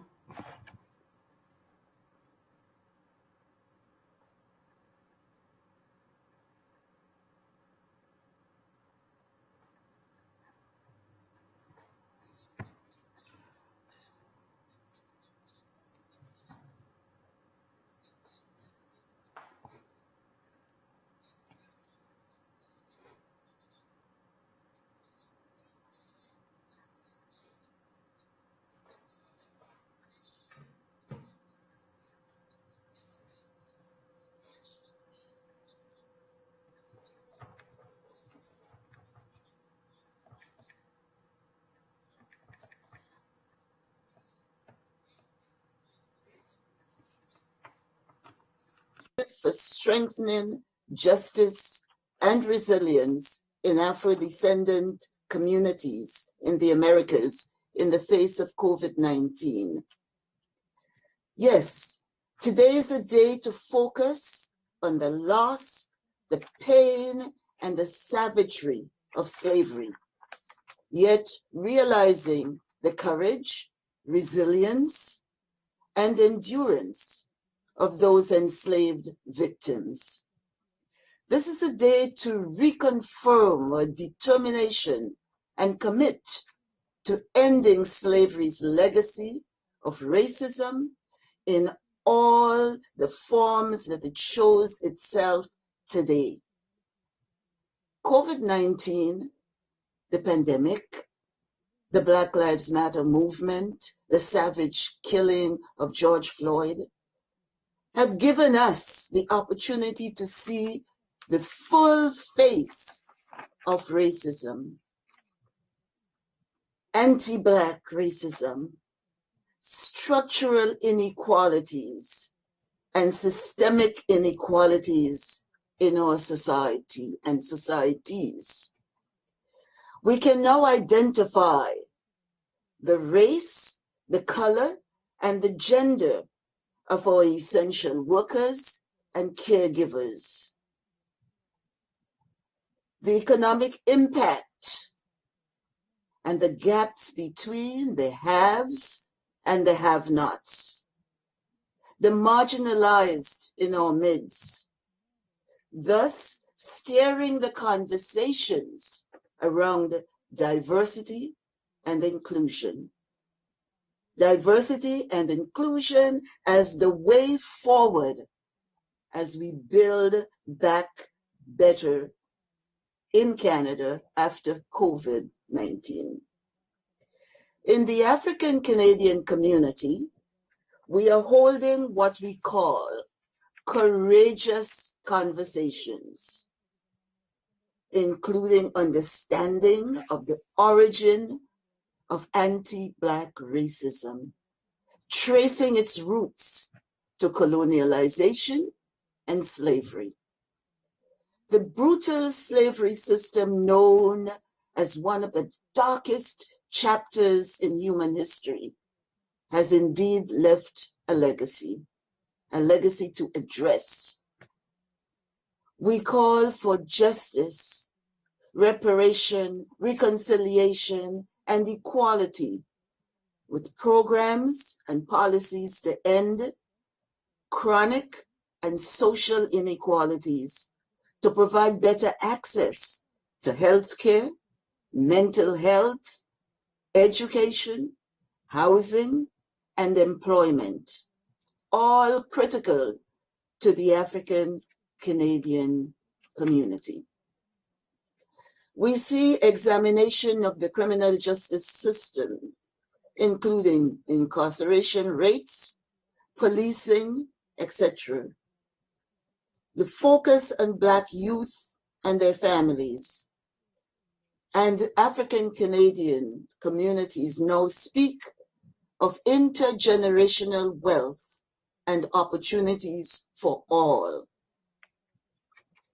African Canadians make up about 3% of Canada's population and have been in Canada many generations. Actually, the first coming was 1603 documented.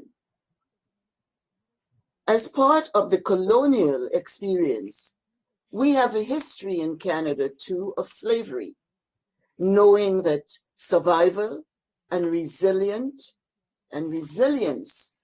as we participate fully in Canadian society. We take our strength in our Charter of Rights and Freedom, especially the Section 15, which says you cannot discriminate on the basis of, you know the rest of it, age, gender, sex, nationality, place of origin, religion, sexual orientation.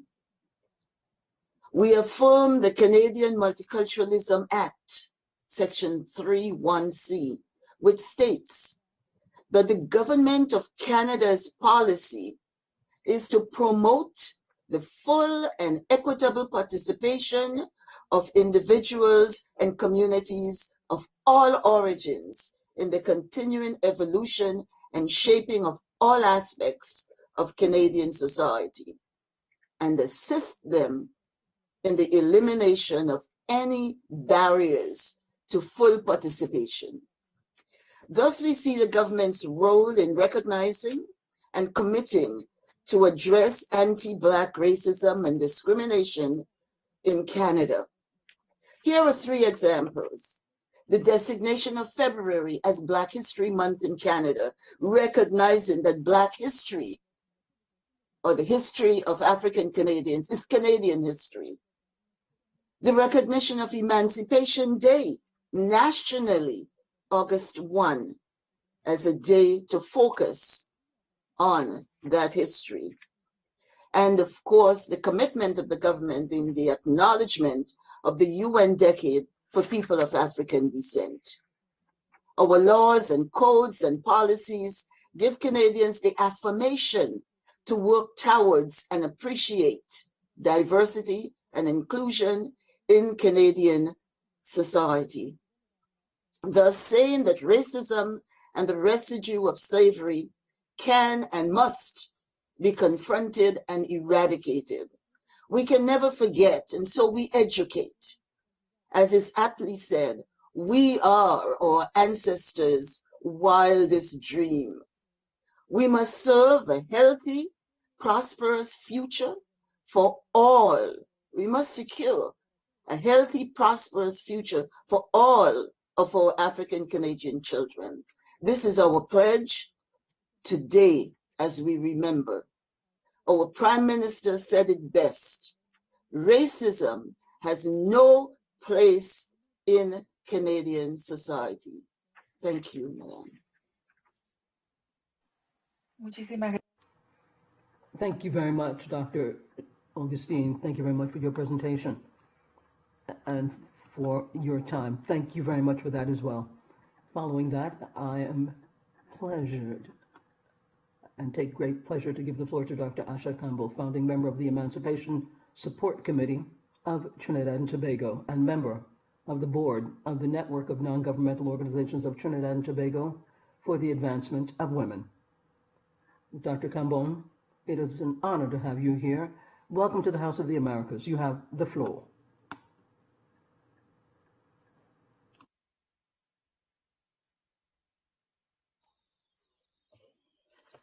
Thank you very much, colleagues, and all protocols observed. But do allow me to send a special greeting to Vice President, Her Excellency Epsie Campbell, and also to my good friend, Commissioner Marguerite May Macaulay.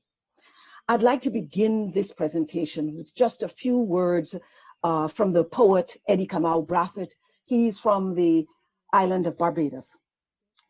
He said, it is not enough.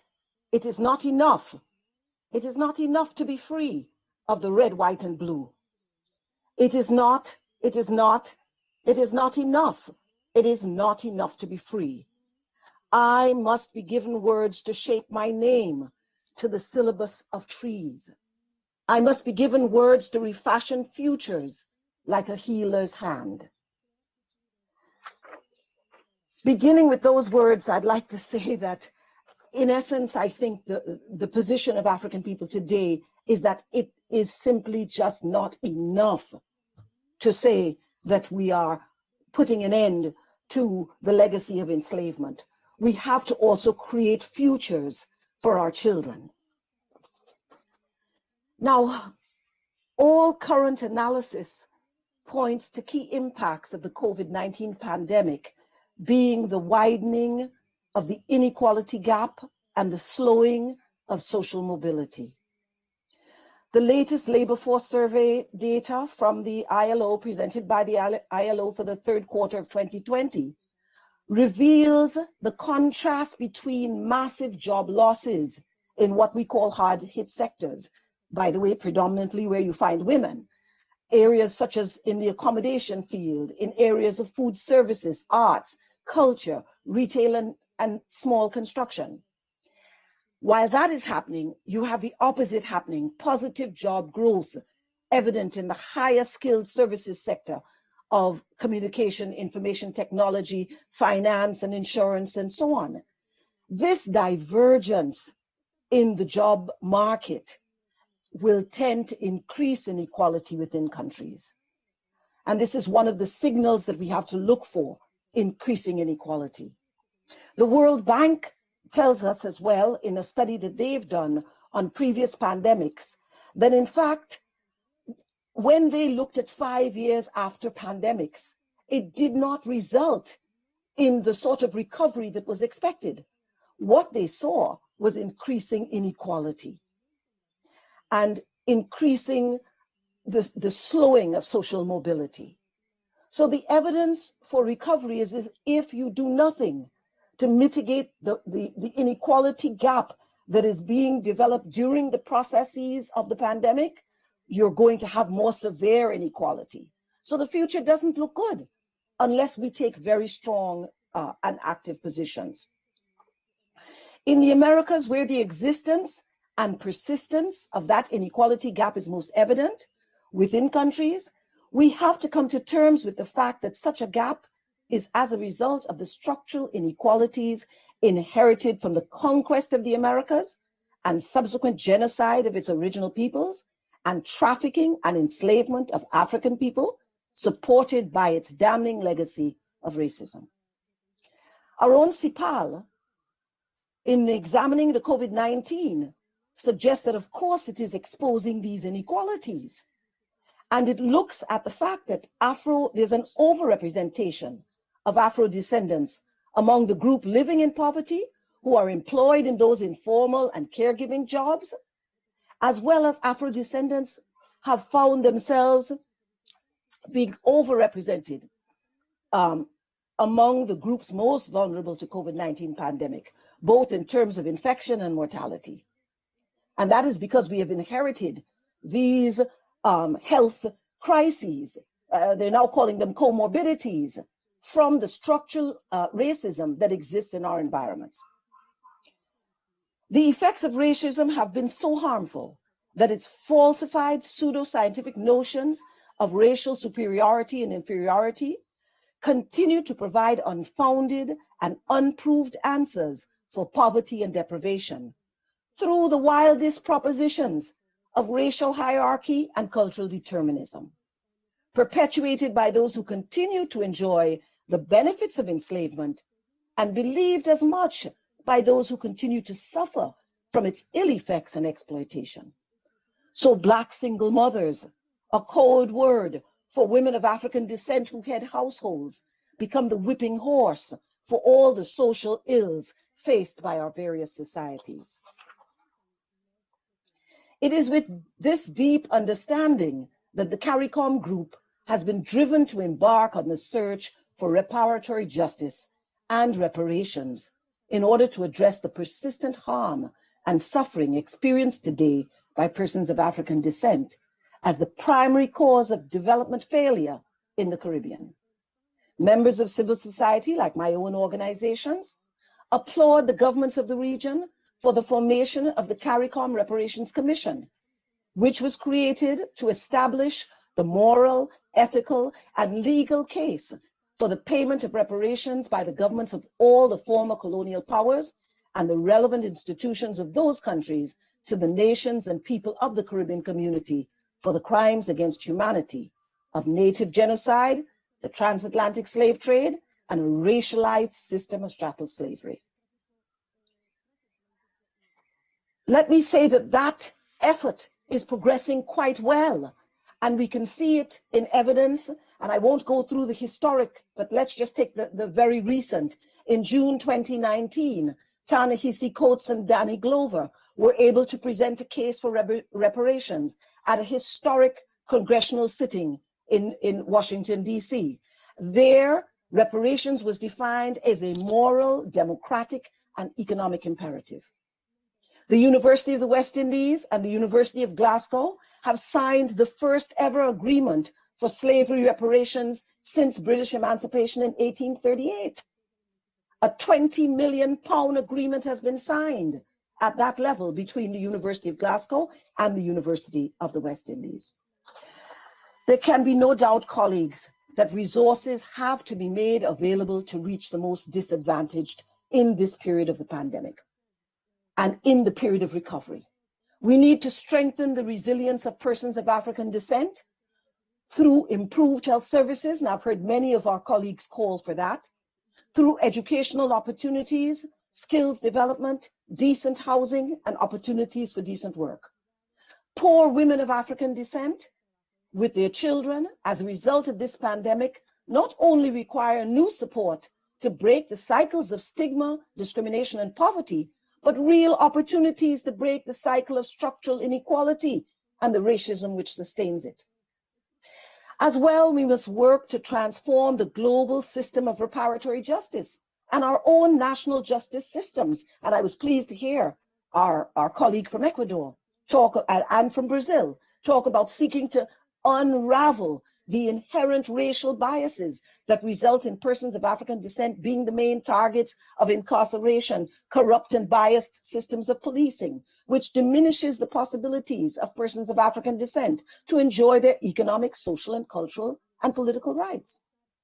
Lastly, we call for the recognition of the contribution that Africans have made to the development of our nations and our region, and we can start with supporting the people of Haiti in their continued struggle to take their rightful place within this region and globally, as they were the first blow against enslavement and the first established Black state in this new world. Thank you very much. Muchas gracias, doctora. Thank you very much, Dr. Cameron. In your remarks, it's very clear. Building the future should not only rely on remembering what has happened in the past and what has come from slavery, but actually taking steps to provide reparations. Thank you very much for your remarks. I would like to, at this point, ask the Secretariat to please get the video up on the screen for Juliana Rana Baltasar, who's the Presidential Commissioner Against Discrimination and Racism Against Indigenous Peoples in Guatemala. Secretariat.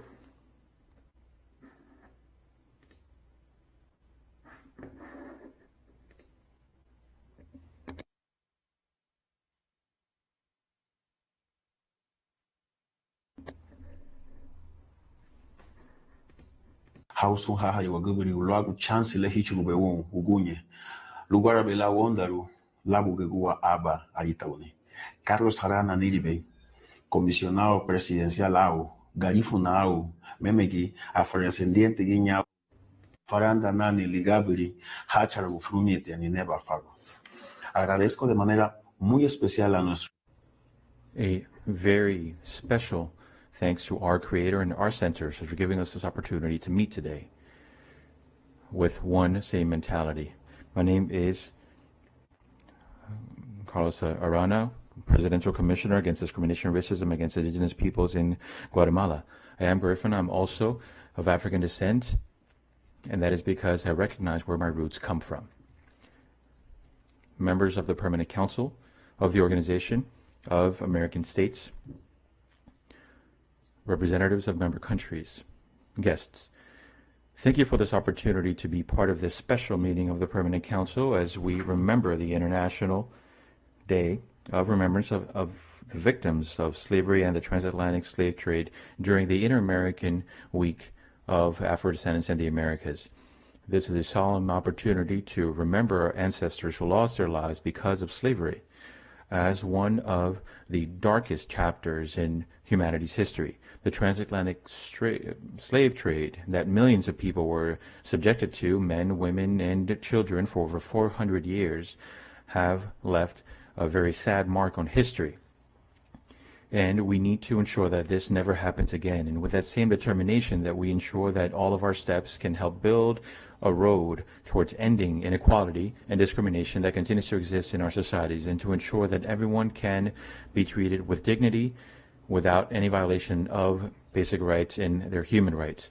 I commend the OAS for this initiative. Since 2018, the Inter-American Week for People of African Descent in the Americas was created in order to shed light on contributions from people of Afro descent to also ensure their ESCR rights, in order to raise awareness with people as well regarding the risks that are linked to racial hatred and the prejudices towards people of African descent. Black people in the Americas and throughout the world is something that has really left a mark and a huge legacy through the use of the different languages, with a grammatical structure, with different spiritual components, and also cultural contributions, gastronomy, as well as other aspects of the presence throughout the world. Guatemala also sees that 3 different migration flows have led to the Black community in Guatemala, with the first arrival of Black people in the country was traced back to the colonial times, and this goes back to the 18th and 19th century. In 1802 and 1806, the Aboriginal group arrived in Guatemala from St. Vincent. The third arrival of a group in Guatemala is thought to have taken place given a United Fruit Company and their work. We know that there are other social cultural aspects to take into account. We know that we have Afro-Colonos and other groups that are currently found in 5 different departments in Guatemala. Guatemala has made significant strides in recognizing their Black community and has fostered initiatives in order to highlight their contributions to the country. In these steps, we've seen through one of the decrees where November 26th every year is celebrated as the Day for the Garifuna peoples in order to shed light on their contribution to the country's development. Through the ministerial agreement from 2007, And thanks to the Ministry of Culture, there's a recognition of Hindu, Chinese, and English-speaking Afro-descendants and their contributions in Guatemala. Also, the agreement from 2010 also recognizes July 25th as National Day of Garifuna Women. Language, dance, and music of this group was actually added to the list of the intangible cultural heritage for the world. In November 2015, Guatemala launched the International Decade of People of African Descent. Additionally, the National Garifuna and Afro-Descendant Council was created in Guatemala in order to boost the creation of necessary government actions in order to ensure there is affirmative action in each of the steps, recognizing justice and development for all. There are specific bills right now that seek to promote justice for the Black community in Guatemala, such as the initiative that wants to approve a National Day for Affirmative Action and dignity recognition for women of the Garifuna group and of African descent, as well as the bill to recognize the Creole peoples in Guatemala. The latest census from 2018 shows the number of Garifuna and Afro-descendants in the country, which is of a couple of percent of the total population. There is still a lot left to do in order to address the different challenges and support the construction of platforms to ensure there is active participation of everyone in Guatemala without distinction. On that, I would like to highlight 3 different work streams that should become priorities. One is empowering and strengthening the identity of Afro-descendants, particularly in the youth, as well as implementing the National Action Plan under the banner of the International Decade for Afro-Descendants, and lastly, to continue the Durma action steps. I would like to urge everyone to continue working together for Afro-descendants in the Americas. Concrete steps like the Inter-American Week and the action plans that the OAS has put together help to guarantee and advance human rights for all people in the region. I hope that this week, which was full of activities, met its goal, and that the work that has been done for Black communities can go beyond just 1 week of activities, but rather in daily work that is done to ensure that no one is left behind. It has been a pleasure to address such an honorable council. Thank you very much. Thank you very much. I would like to thank the Permanent Mission of Guatemala for helping us get this presentation. We would like to also thank the Presidential Commissioner, Julian Arana Baltasar, for his participation. At this time, we're going to ask the Secretary to please play the video of Ms. Juliana Aceveda Avila, Human Rights Advocate and Promoter of the Empowerment of Afro-Descendant Women of Mexico. Secretariat. Hello, I belong to the Organization for Gender Equality and Respect for the Human Rights of Black Afro-Mexicans. I identify as a Black Afro-Mexican woman. I appreciate this opportunity and would like to speak up on what is happening with Black peoples and communities, given the inequality and violation of our rights, which is also a violation of our legal rights. This is a consequence of the structural racism that we are all experiencing as people of African descent. The silencing of our history has led to us not being part of the overall psyche of our societies in terms of our existence and our contributions, which can also exacerbate discrimination against us. In Mexico, we hear clamor of this community, and unlike in other countries, they have been reduced to mainly just a fight and not necessarily progress. According to census data from 2020, in Mexico, there are over 126 million people, and of this, 2%, 2.5 million people identify as Afro-Mexicans, of which 50.4% are women and 49.6% are men. The 10 townships with a percentage of 55 to 95.7% of the population identifying as Afro-Mexican have a high and very high degree of marginalization and are on the coast between the states of Oaxaca and Guerrero, which is known as Costa Chica.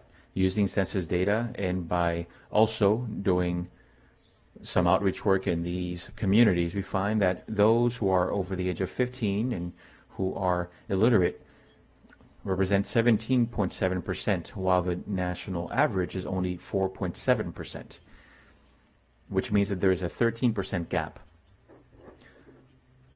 Illiterate Afro-Mexican women who are over 15 account for 19%, while nationally speaking, illiterate women are accounted for as 4% of the population, which means that this is a gigantic gap.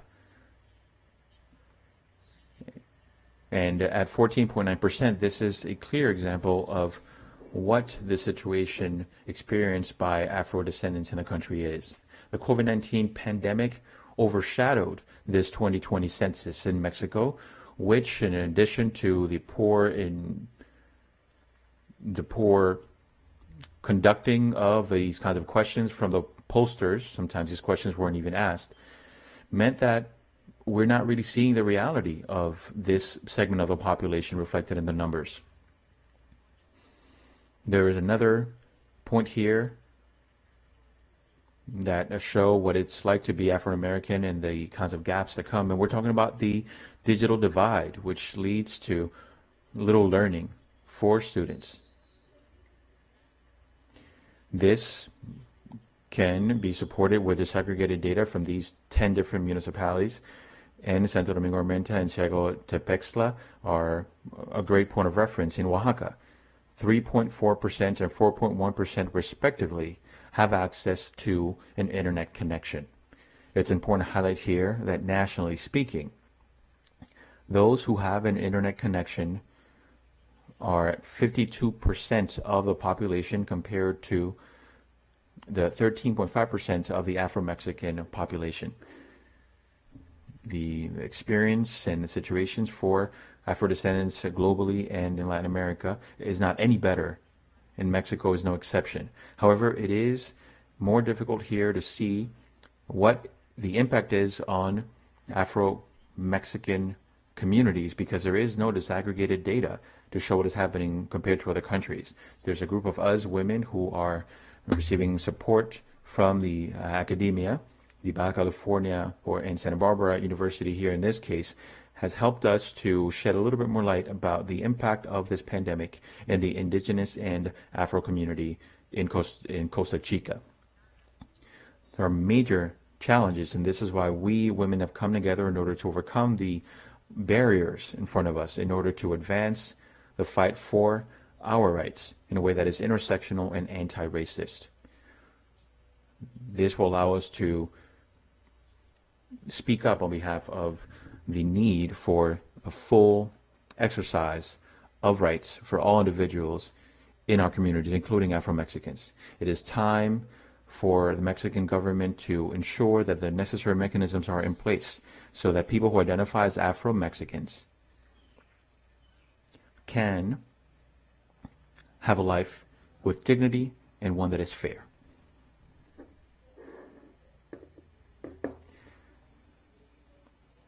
I would like to also thank the Permanent Mission of Mexico for helping us have this presentation as well. We would like to ask the mission to please express to Ms. Acevedo Avila our gratitude for her contribution. Colleagues, now that we have heard all of the very interesting contributions from our guests, we are now going to hear comments from the delegations of the organization. As we have done before, we're going to first hear from the authorities and representatives of delegations who previously sent their presentations via video, and then we're going to open the floor for comments from other interested member countries. Once again, let us all remember that we have all agreed to a time limit for these remarks. I would like to now ask the Secretariat to please get Dr. Alvarez Nazareno, who is going to address us through video from Argentina. Good afternoon, good morning, everyone. My name is Carlos Alvarez Nazareno, National Director for Racial Equity, Migrants, and Refugees under the Secretariat for Human Rights of the country, under the Ministry of Justice and Human Rights. The idea here is to talk to you about the main strategy we have been advancing from our Ministry on Human Rights in terms of also how we are combating racism and advancing the human rights of Afro-Argentinians, Afro-descendants, and other groups who want to break down the barriers of colonialism and slavery. I would like to express the firm commitment of our minister in promoting the rights of Afro-descendants. We're implementing the interagency working group to adopt public policy for Afro-Argentinian, African, and Afro-descendant communities. This working group is composed of over 15 different ministries: the Ministry of Social Development, the Ministry of Women, Gender, and Diversity, the Ministry of Culture, the Ministry of Labor, of Development, INADI, LANCES, and other organizations who all joined with concrete commitments to develop public policies for our communities under the banner of the International Decade for People of African Descent. Also, given the pandemic and its impact, we have developed a series of actions in order to ensure basic rights, particularly the right to food. And on that, we have provided direct assistance to provide sustainability and also to ensure that Black Argentinians, migrants, and refugees who are in our country are able to get that daily hot plate of food. And nationally, we provide specific food assistance, which is all supported by the International Organization for Migration and the UN Agency for Refugees. It is important to highlight as well that we are opening integration centers and admission centers for Afro-descendants, refugees, and migrants in different provinces throughout the country. The main goal is to create specific places in the country to admit Afro-Argentinians, Afro-descendants, and people of African descent and migrants throughout the entire country and advance their human rights. We believe that the implementation of this national Black agenda for people of African descent throughout the country will provide a direct, specific, and concrete way to reach each one of these individuals throughout our country. This is also linked to how we are building these policies with communities and with Black organizations.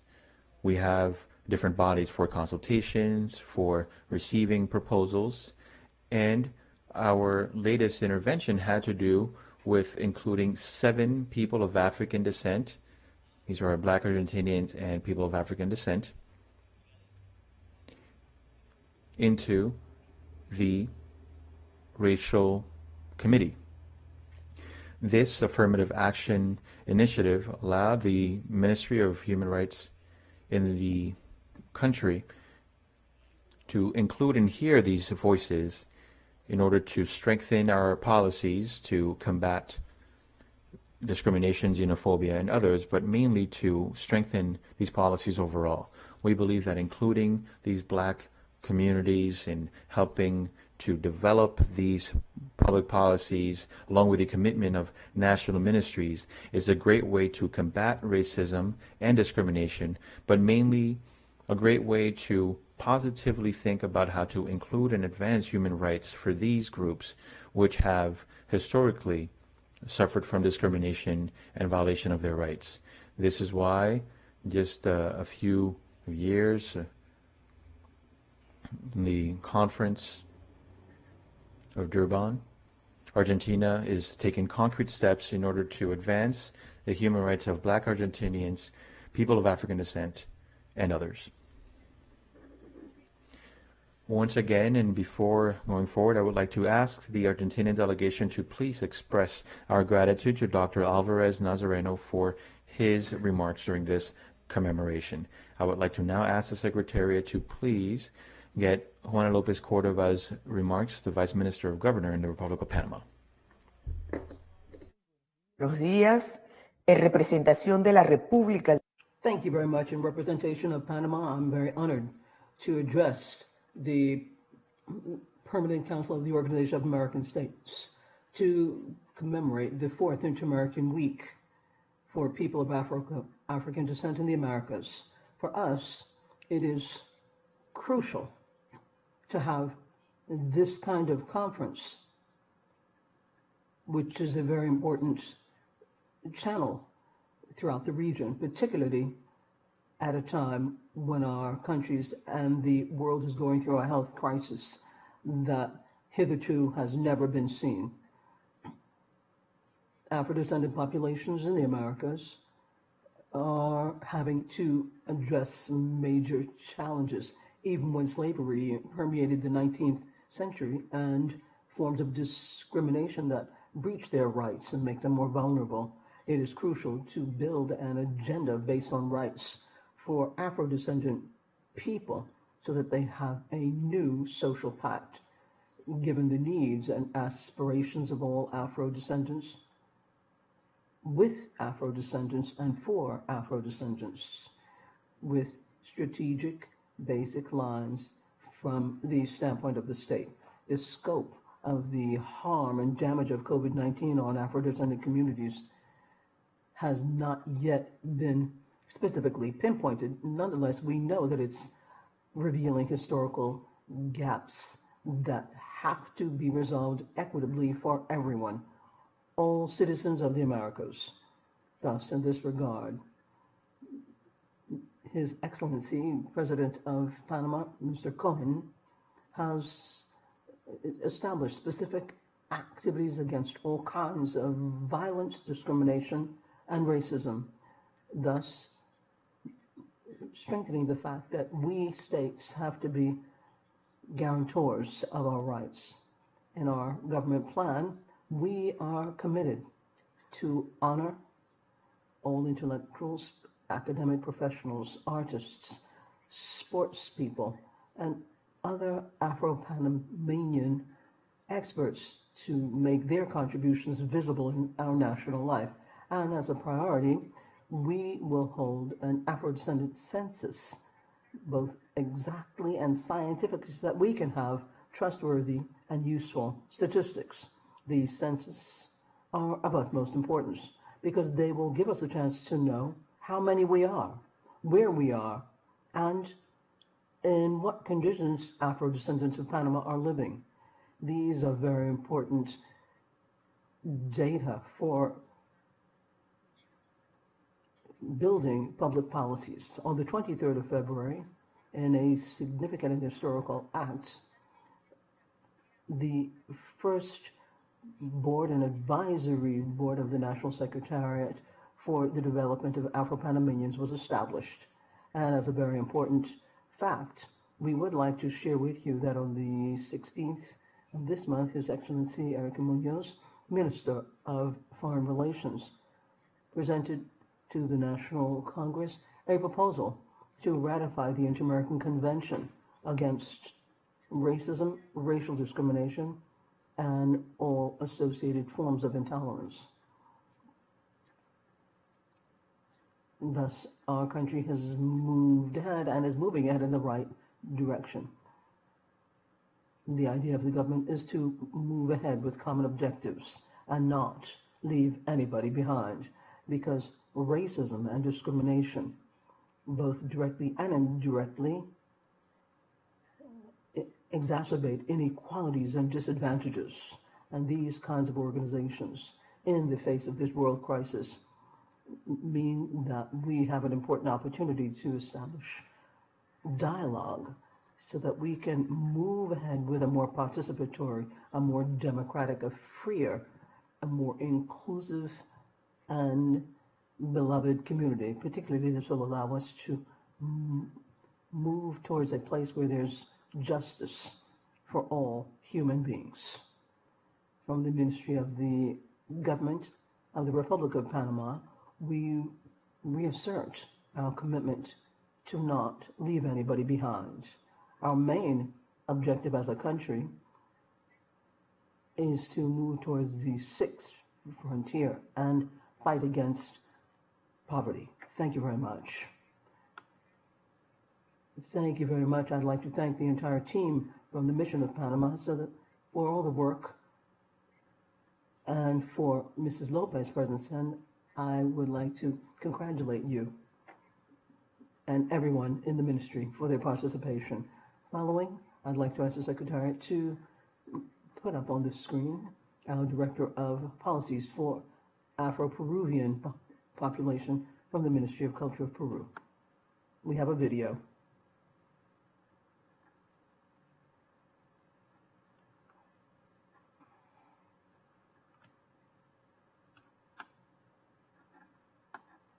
On behalf of Afro-descendants of Peru, I would like to warmly greet you and speak to you about what this group is doing.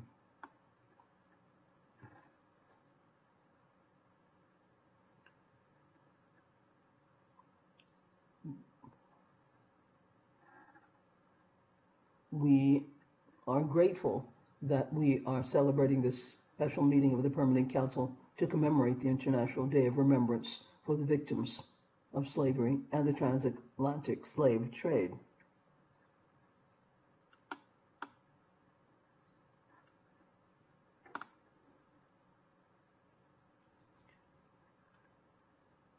Unfortunately, this video is incomprehensible, so one will do the best one can, says the interpreter.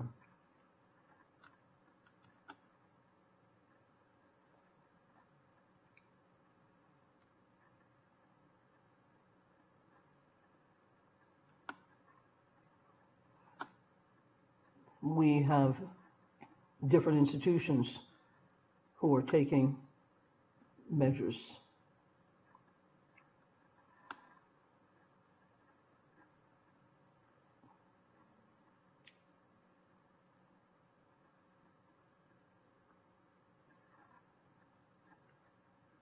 We do this with a view to improving conditions for Afro-Peruvians.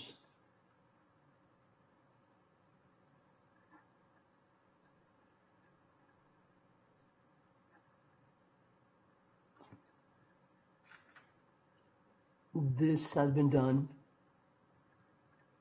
for all Peruvians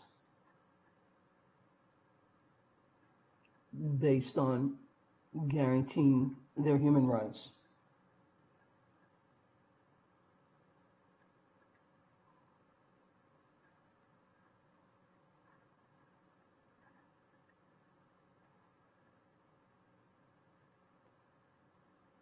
We have to look at all of the aspects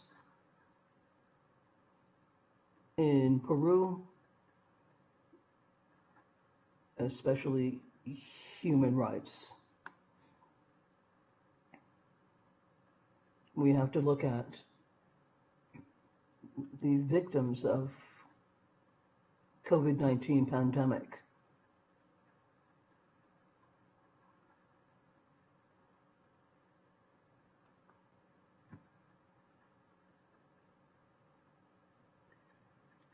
The interpreter reminds the listeners that Peru's audio is faulty, which makes interpretation more difficult. The sound is failing.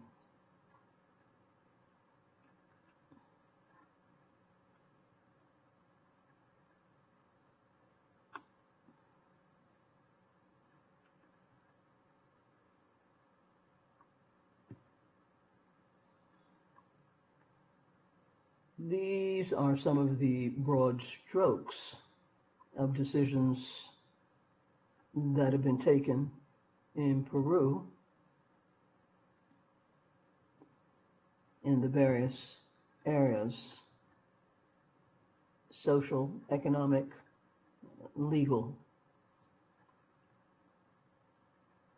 etc., so that our populations can grow to be less vulnerable.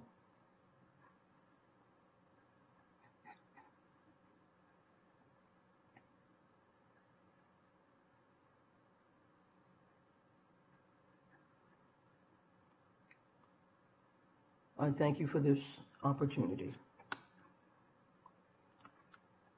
We'd like to thank the Permanent Mission of Peru for the support and for offering us the Director of Policies for the Afro-Peruvian population at this important time. And also, I would like to recognize and commend that contribution. Well, as we had said, we'd now like to offer the floor to delegations and invite you in all due respect to make your very brief comments, bearing in mind the commitments and the modus operandi of this meeting. First, I recognize the delegation of Antigua and Barbuda.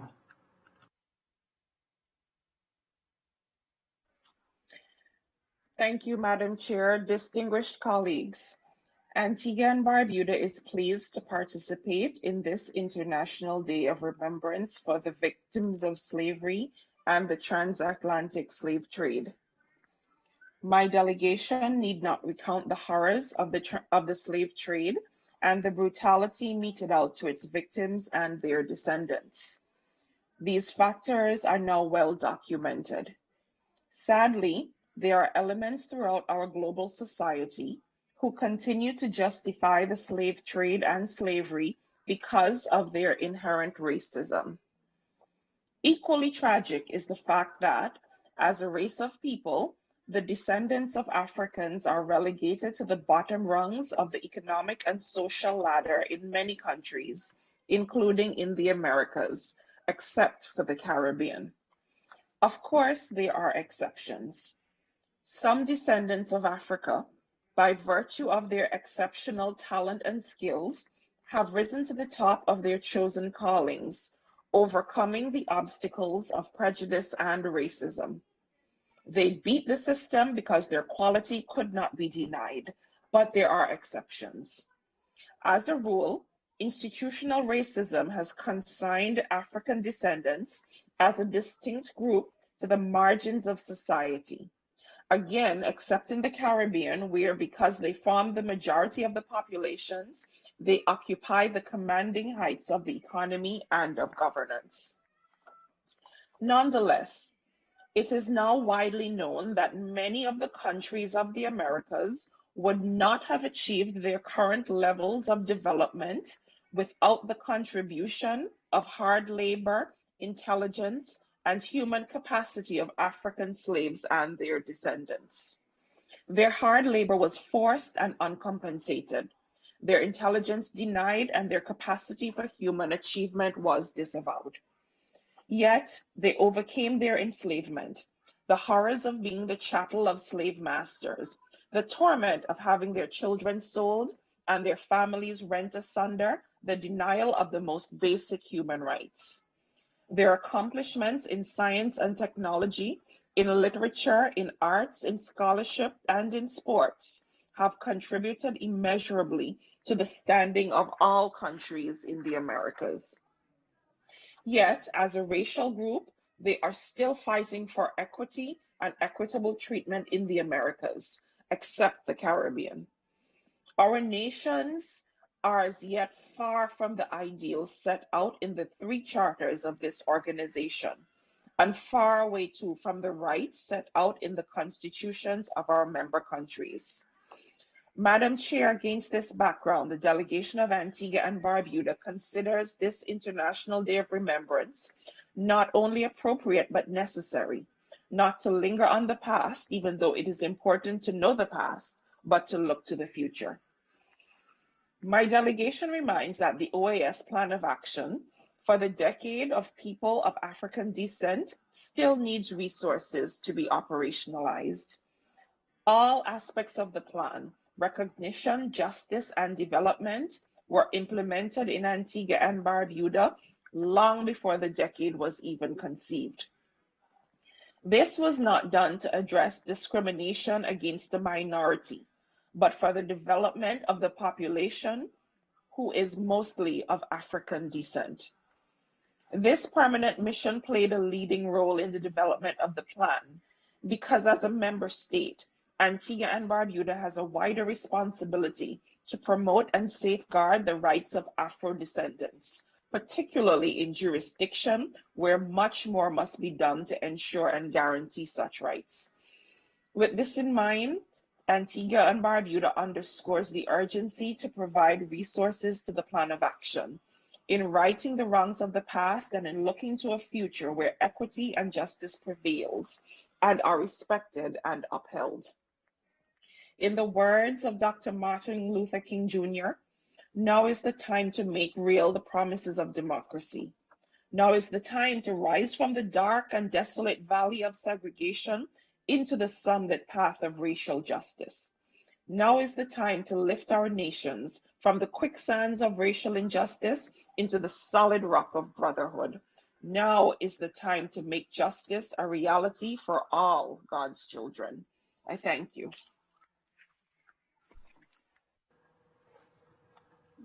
Thank you very much to the delegation of Antigua and Barbuda. Nicaragua has the floor.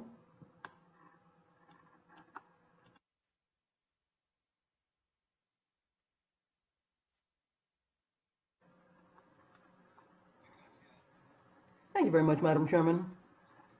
We would like to commend you and congratulate everyone for participating in this very important event and thank Dr. Florence Living, Deputy of the National Congress and President of the Afro-Descendant Organization, Dr. Levitz, and the outstanding Director as Defense of Caribbean Affairs in the communities involved. She has a master's in health and hygiene and tropical medicine and is regional assistant of cultural affairs in the Pan American Health Organization and the World Health Organization. She has offered technical assistance from member states for cultural affairs and human rights, and she's been a director in the country in the International Health for Reaction, working in the right and other projects for children in communities in the region in the Santa Canosa Autonomous Area. Without further ado then, I should like to give the floor to our distinguished Dr. Levy.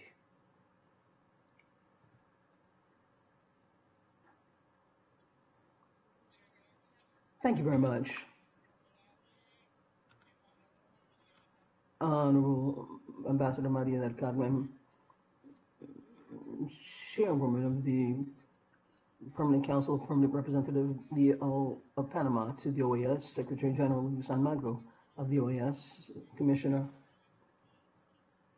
Margaret May Macaulay, Rapporteur on the Rights of Persons of African Descent and Against Racial Discrimination of the Inter-American Commission on Human Rights, and Ms. Maria Carmen Plata, Secretary for Access to Rights and Equity, Honorable Representatives of all member states. The 25th of March, the world commemorates the International Day for Remembrance for the victims of slavery and the transatlantic slave trade. This was a perverse industry driven by ambitions of governments and individual business. Even the majority continue to not pay back this terrible damage that was done to the African continent. About 20 million human beings for more than 400 years were victims of this scourge, as well as, for us, more than 200 million Afro-descendants who currently live in the Americas. And here I'm referring to this crime against humanity as an industry. It was motivated, and it was the supply and demand of everything behind reduction of costs and income earning. And this was the most brutal aspect of capitalism, which dehumanized human beings and changed the condition of an enslaved person made into an object. And we see that 1 in every 3 enslaved Africans died as they crossed the Atlantic. Others in the supply ports in North America, South America, and the Caribbean, the overwhelming majority died before they even reached 30 years of age. This was a product of brutal conditions of forced labor, violations of rights, torture, in the midst of their plantations, their sugar plantations, their cotton and banana plantations, in the mines and in the different public works projects. Today, slavery continues in different countries in the world with the very same cruel practices, the same motivation and the same outcomes. In the Caribbean coast of Nicaragua, the Creole Africans were emancipated in 1887, well before any other people in the hemisphere had done so, even when we didn't abolish slavery formally until later. At that time, many souls, 536 English and free people, and 1,670 some odd enslaved Africans left the coast of Nicaragua and went towards Belize, Jamaica, Great Britain, and the United States. They left the shores of my country, but other thousands of Afro-descendants remained in Nicaragua, and they got freedom. Afro-descendants, Creoles. We were able to move ahead and devoted our time to education. We became scientists, lawyers, doctors, accountants, choreographers, diplomats, high employees and civil servants of the government, as well as cultural greats. The history of the Garifuna people is very moving. Before the 128 years, on the 11th of March, 1777, the Chotanier people were rent from their place in St. Vincent and the Grenadines towards the coasts of Belize, Guatemala, Honduras, and Nicaragua. That is where they went when they were wrenched from their lands, where they found refuge, and they were able to establish themselves on those lands.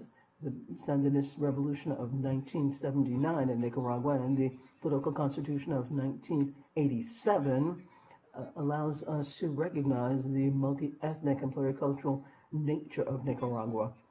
This is the first Magna Carta in establishing full-fledged citizenship with all the rights for Afro-descendant peoples and indigenous peoples. And currently Nicaragua is making progress, celebrating the different pillars of its national identity, which is indigenous, European, and African, and assimilating the different viewpoints and taking full advantage of all of the activities that is born from a diverse population.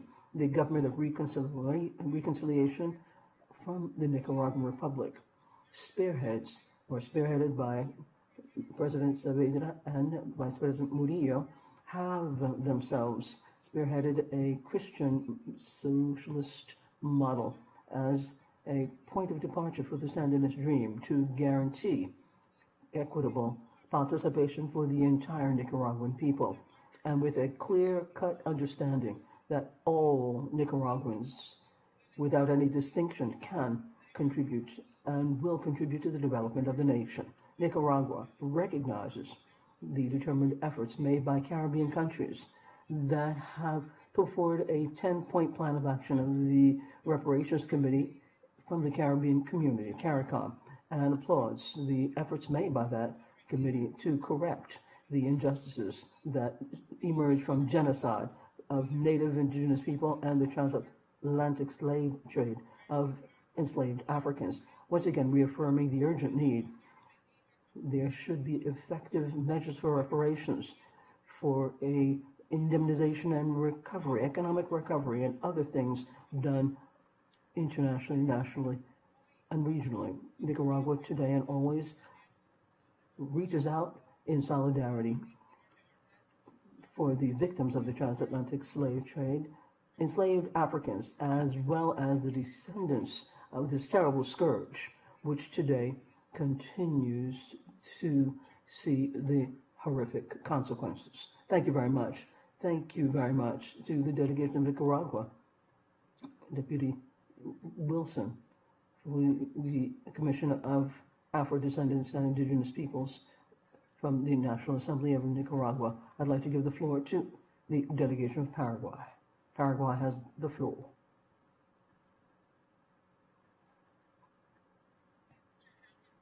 Thank you very much, Madam Chairman. On behalf of the Permanent Mission of Paraguay, I'd like to greet our Afro-Paraguayan colleague, co-founder of the first Afro-Descendant Committee in Paraguay, Afro-Descendant Commission, Camacua.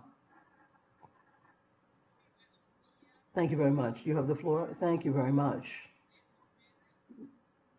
Mr. Nestor Mendez, a respectful greeting to all the representatives here. I'm very happy to participate the Inter-American Week for People of African Descent in the Americas, given the International Day of Remembrance for the victims of slavery and the transatlantic slave trade. In Paraguay, today we ask ourselves, as to Afro-descendant communities, the majority of whom don't even know their country, their history. And there is the idea that racism doesn't exist in Paraguay. Nonetheless, it is common in hierarchical posts and malls and public offices. Those are denied for Afro-descendant people. Now, during the last census nationally that Paraguay carried out in 2012, for the very first time around, the Afro-descendant population was counted. There are 13,860 some odd people. In 2007, nonetheless, the Afro-Paraguay Association Camacua, with the technical assistance of the same DG, carried out a consensus of the population in 3 different Afro-Paraguayan communities, which gave us the result of 7,637 people. And this speaks to the need to have this kind of census alongside militant activism so that Afro-descendant people, Afro-Paraguayans, can recognize themselves as Kamba. And this is the way that we understand Afro-Paraguayans. The word Kamba also is related to the history of Afro-descendants in Paraguay. We have had a small bit of progress in 2012 in the housing organization in Paraguay. For the very first time around, we had a variable to get data on Afro-descendants.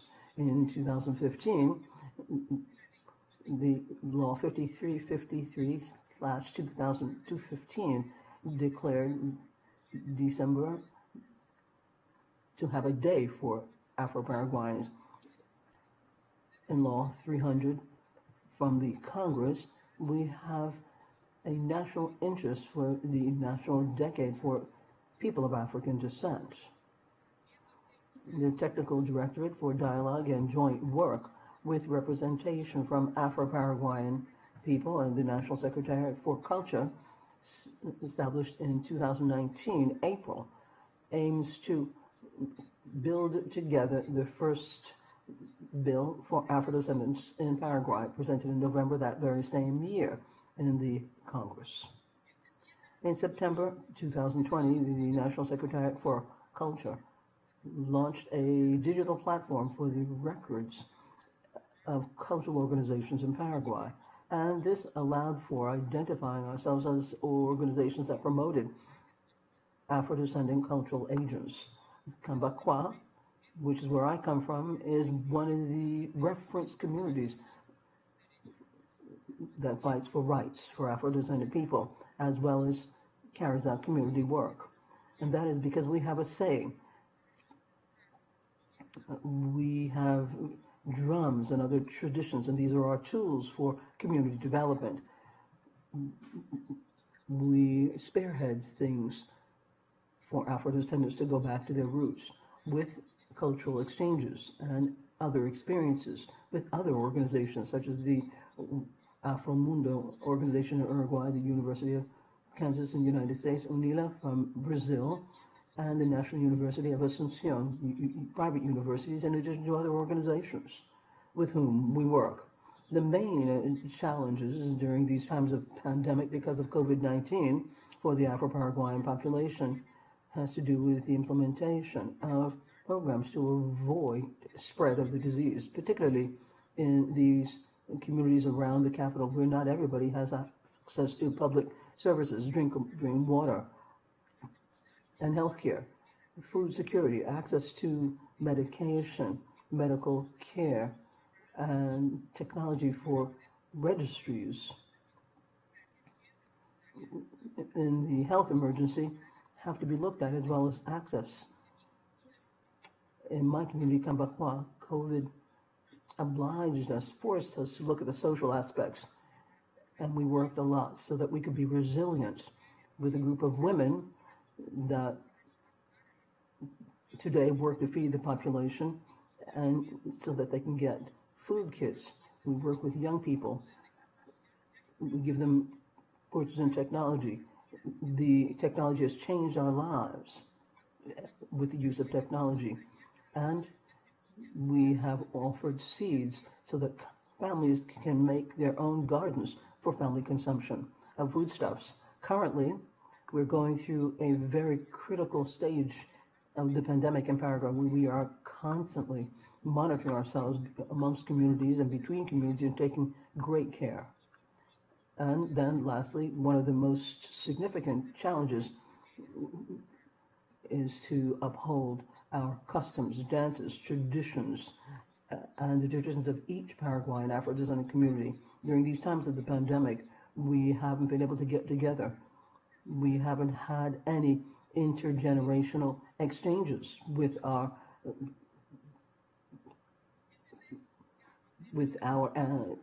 the past, with our grandparents.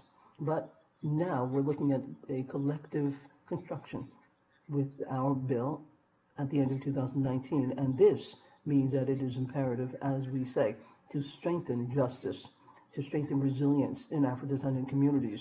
We have to pass Afro-descendant laws in our Paraguay, which can serve as a tool to design public policies that have a positive impact on Afro-descendant people. And we can look at how COVID-19 has interfered in our life and generally has impacted vulnerability. And through this law, we will have the conditions and we will be in a position to understand and recognize the legacy of Afro-Paraguayan people in the development. This law can guarantee further development in the different arenas, such as access to health care, education, as well as have quotas for university education for Afro-descendant young people, so that they have public and private jobs that guarantee an outlet in employment, so that they can treasure their traditional Afro-Paraguayan culture. My deepest thanks to the Ministry and to the National Secretariat for Culture for this opportunity, which has been very enriching. Thank you very much. A fraternal hug from Paraguay. Lourdes Díaz, Delegación de Paraguay, socia fundadora. Thank you very much, Lourdes Diaz, who is the founding partner of the Afro-Descendant Organization in Paraguay. I now offer the floor to El Salvador.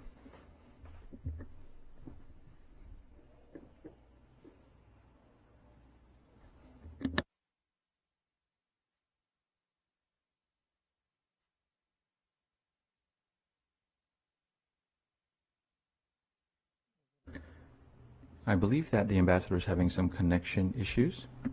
Ambassador, if you don't mind refreshing.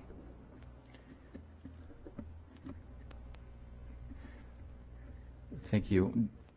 Will she join us shortly, or should we listen to Colombia for now while we have Ambassador Acevedo refresh? Very well, Colombia.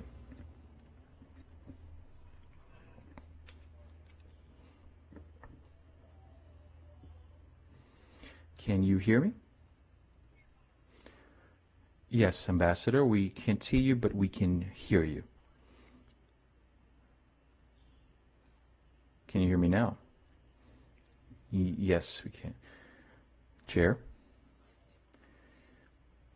allow us to thank you for convening this permanent council. We acknowledge the Secretary General and the high-level officials from the countries and all of those who have taken the floor. We thank the Inter-American Commission on Human Rights. And we also thank other experts with us. Colombia would like to echo those who spoke before us in commemorating the International Day of Remembrance for the victims of slavery and the transatlantic slave trade. There is no doubt that this is a great opportunity at this forum to remember those who tragically lost their lives throughout history, and in order to come together to bolster the initiatives to combat racism in all of its forms. In line with the commemoration we're holding as the OAS, the Ministry of Culture in Colombia declared 2021 as the year for freedom, given the 170th anniversary of the 1851 law that led to the abolishment of slavery in the country. Today, virtually, we're also hosting the platform for remembrance of people of African descent in order to highlight and shed light on contributions from Black, Rizal, and Palanquera communities in building our nation. Also in line with the public policy adopted by the national government to close gaps through concrete steps on the economic, cultural, education, and community fronts. These actions are led by the Minister of the Interior through its Black Affairs Unit, the Observatory Against Racial Discrimination, and the Task Force Against Human Trafficking, among others. Colombia is a multiracial country that is one of the most diverse countries in the Americas. Our cultural diversity contributes to development, but there's a need for more policies to increase access to opportunities for all communities and all peoples, as well as for the conservation of culture and also to exercise the right to equal treatment and non-discrimination. The Americas is an intercultural region that should allow for all of us countries to see each other as brothers and sisters and as players who can help each other make their way towards development. Colombia is now and has always stood ready to support, advance these agendas at the OAS and at other fora. I would like to end my remarks by quoting Pope Francis II, who reminded us of how important it is to recognize others as equals, and why that should be defended above all desire for oppression. This was during the commemoration of the 400th anniversary of St. Peter Claver, who dedicated his life to those who needed it the most in Cartagena de Indias, in Colombia, who defended in a number of different works this work. He said the idea was to not only help free slaves, but to help all those who were oppressed be free. How many prisoners and foreigners, poor and oppressed, in addition to the slaves who were in mines and on farming estates, received the encouraging words and work that allowed them to address an issue so difficult during such a time of oppression. What was said then was that dignity and soul and all of these things that make us human apply to us all. This is what helped those who were blind before see the value in everyone. That is what led to breaking the chains of desperation and provide a glimmer of hope and allowed for a fair path to be followed. And that brought cultures together. Thank you, Madam Chair. Thank you, Ambassador Ordóñez. We now once again offer the floor to the delegation of El Salvador. And Fernando Catherine has asked for the floor here. Oh, we have the ambassador on. Nice to see you, Ambassador. Thank you very much. We appreciate the presentations from our panelists today. Thank you all for being with us today. Ambassador, says the technician, apologies, but the audio is not working. Well, in that case, as the ambassador, then perhaps Catherine can read the statement. Very well. Thank you very much, Ambassador.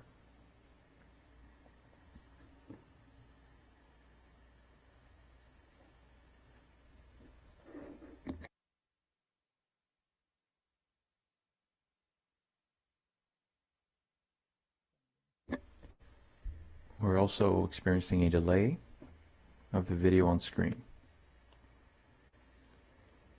Very well, says the chair. Then perhaps we can hear from the Bahamas, and once the video does come up, we can have her standing by and we'll offer the floor next. So perhaps now we can hear from Ambassador Colley.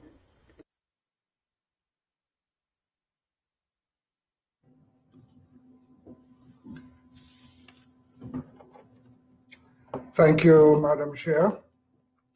I want to thank the coordinator of the CARICOM caucus, His Excellency Philip Spencer, for asking me to present the CARICOM statement on the commemoration of the International Day of Remembrance of the Victims of Slavery and the Transatlantic Slave Trade. I believe he has done so because of my recent visit to Ghana in November 2020, on the invitation of the President of Ghana, the Honorable Nana Akufo-Addo, and His Royal Highness Professor Okataki VII, King of the Asebu Traditional Area, where I was installed as a development chief of the entire 26 regions of the Asebu Kingdom.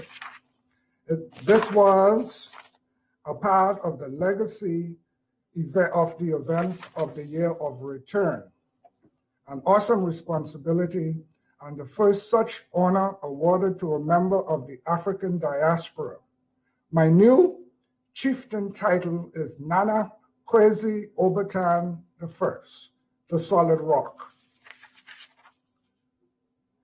The member states of CARICOM thank the Office of the Assistant Secretary General for its commitment and dedication in ensuring that we appropriately remember the victims of the horrific transatlantic slave trade through this week of activities from March 22nd, 2021.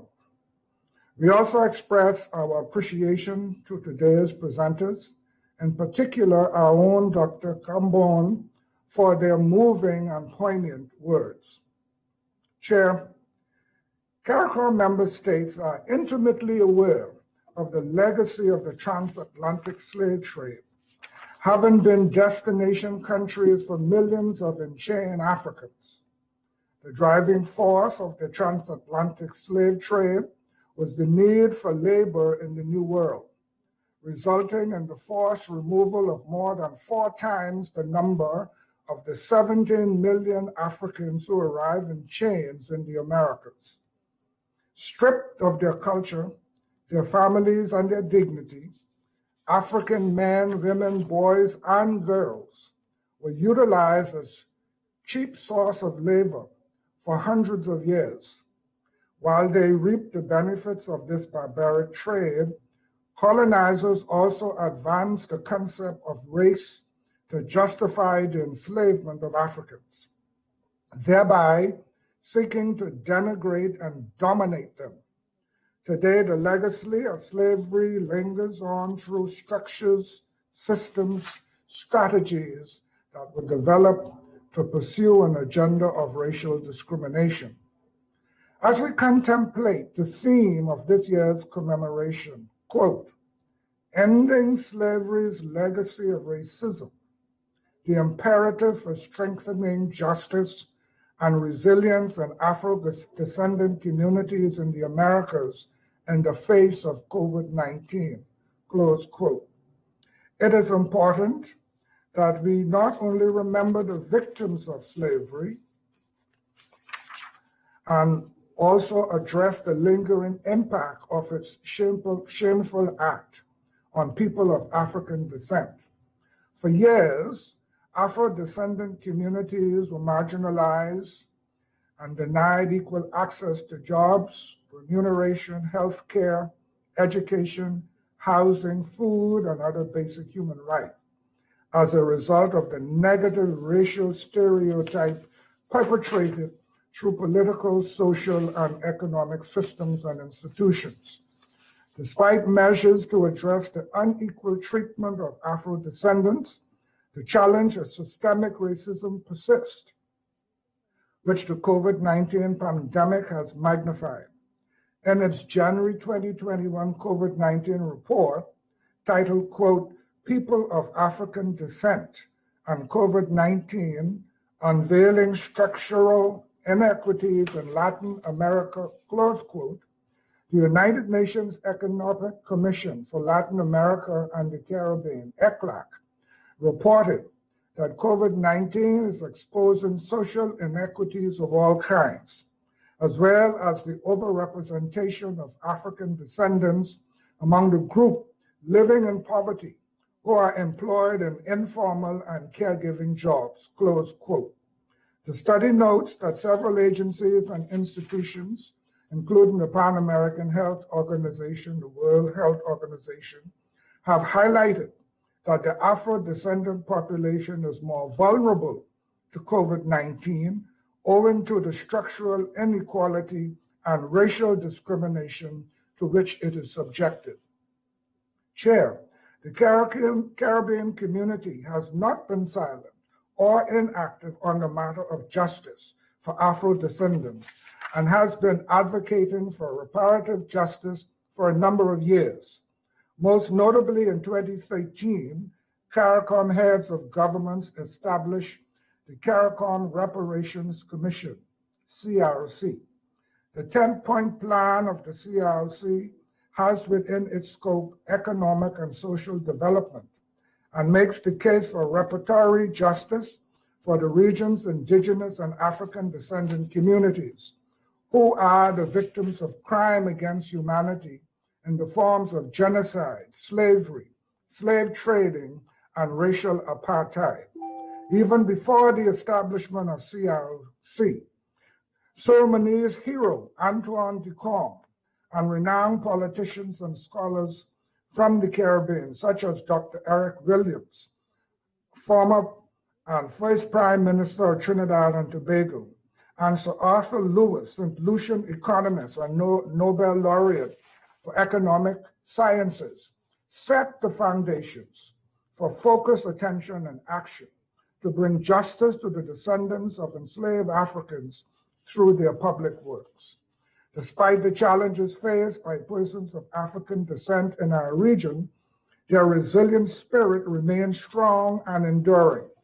Even after the ravages and brutality of the transatlantic slave trade, our ancestors persevered and became leaders in the fields of science and technology, medicine, academia, politics, sports, and the arts, beginning with the Haitian Revolution, which was the catalyst to that country's independence in 1804, and paved the way for the eventual abolition of slavery, to the civil rights movement during the 1950s and 60s, and to today's Black Lives Matter campaign.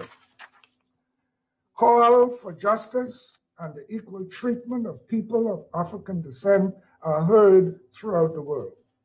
Chair, in conclusion, we will not turn a blind eye to the real systemic and structural inequities that people of color, race face, particularly during this pandemic. CARICOM member states reiterate our call for the equitable distribution of COVID-19 vaccines so that we can save the lives of those most vulnerable to the virus and begin the process of rebuilding and revitalizing our economies.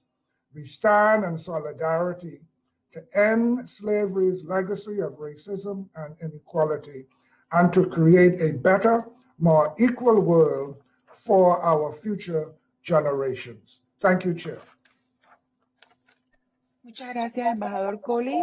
Thank you very much, Ambassador Colley, and congratulations on the distinction.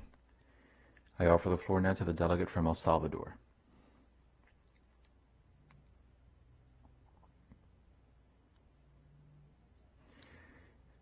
Thank you very much, Madam Chair. We appreciate the presentations we have heard from our distinguished panelists who are with us today. We welcome this opportunity to once again come together on such an important day, not only given the historical and cultural perspective, but also because of its impact on building our modern societies. In El Salvador, it took almost 100 years before once again the important footprint of the African roots were recognized in our communities.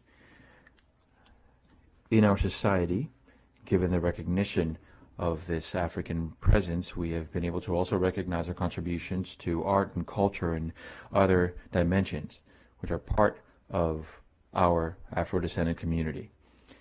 The government of El Salvador provides a priority attention to those who are most vulnerable, addressing human rights and gender issues, and Afro-descendant communities get services locally, which helps provide health service and also security, education, housing, drinking water, accessibility, and culture services in order to strengthen their identities, culture, languages,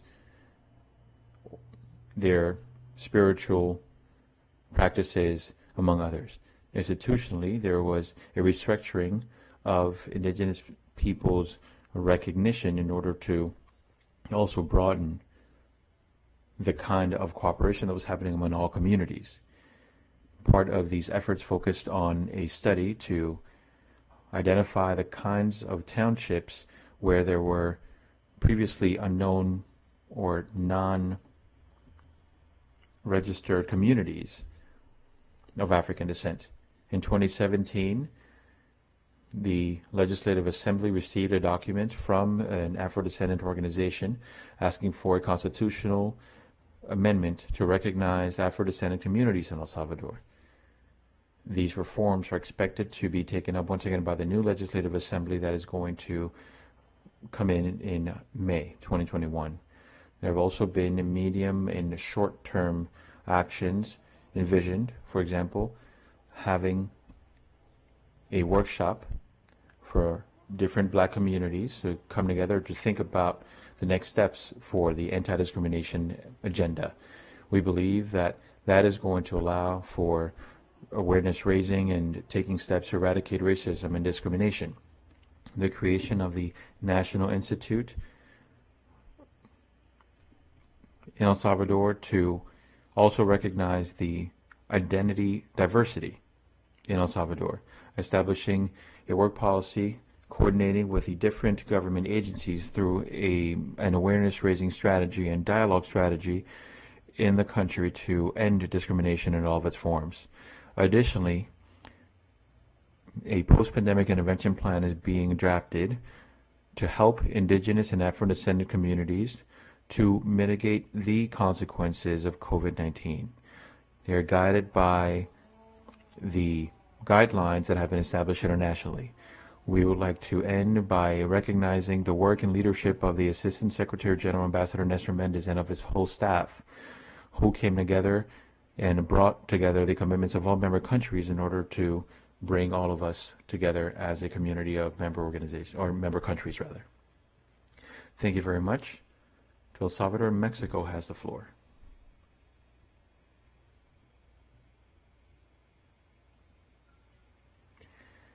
Thank you, Madam Chair. I recognize and appreciate your effort so that the voices of women in different agendas can be heard, and also shedding light on their contributions and their knowledge, their strong backgrounds, their proposals, and their commitment to build inclusive and equal, sustainable societies. It is a privilege to have heard from Vice President Epsie Campbell, the Commissioner, Margaret May Macaulay, and Juliana Acevedo Avila, Human Rights Advocate, whom I greet all very wholeheartedly.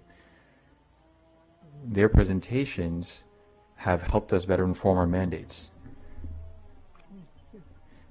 Mexico, recognizing the priority in this topic, has worked on increasing efforts in 2021 as part of its commitment with the Black communities in Mexico and in line with the Action Plan of Afro-Descendants in the Americas 2016-2021. We thank Nestor Mendez for all of his work. Mexico believes that it is clear that despite the fact that Afro-descendants are part of our roots, they have been historically marginalized and rendered invisible because of the very painful exclusion and the social, economical, and racial structural disparities.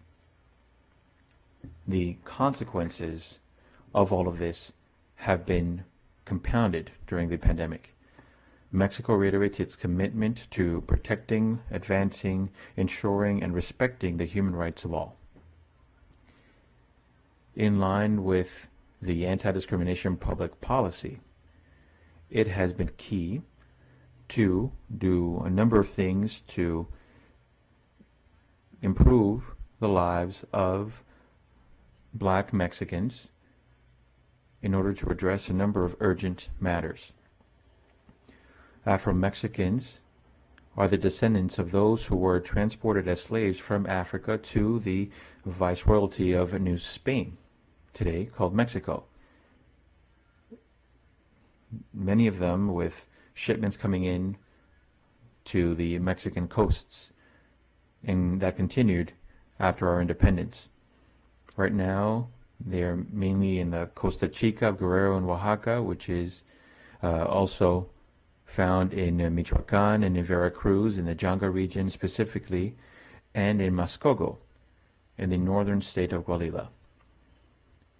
The census poll from 2015 led to information on ethnicity, considering the identification of indigenous peoples, and for the first time, Afro-descendants under the criterion of self-identification.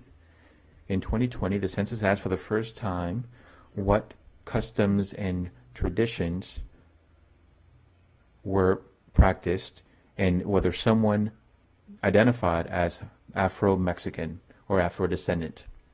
As it was stated, there are over 2.5 million Mexicans who identify as Afro-Mexican, with just over 50% of women and just under 50% men, which is 2% of the total Mexican population. Of this total population of Afro-Mexicans, 7.4 speaks an indigenous language. Through the creation of the National Institute for Indigenous Peoples in December 2018, there was recognition of Afro-Mexican communities as fundamental subjects to our public government rights, and is seen as an example of tenacity, fight, and resilience, given the different stages we have gone through and phases as a country.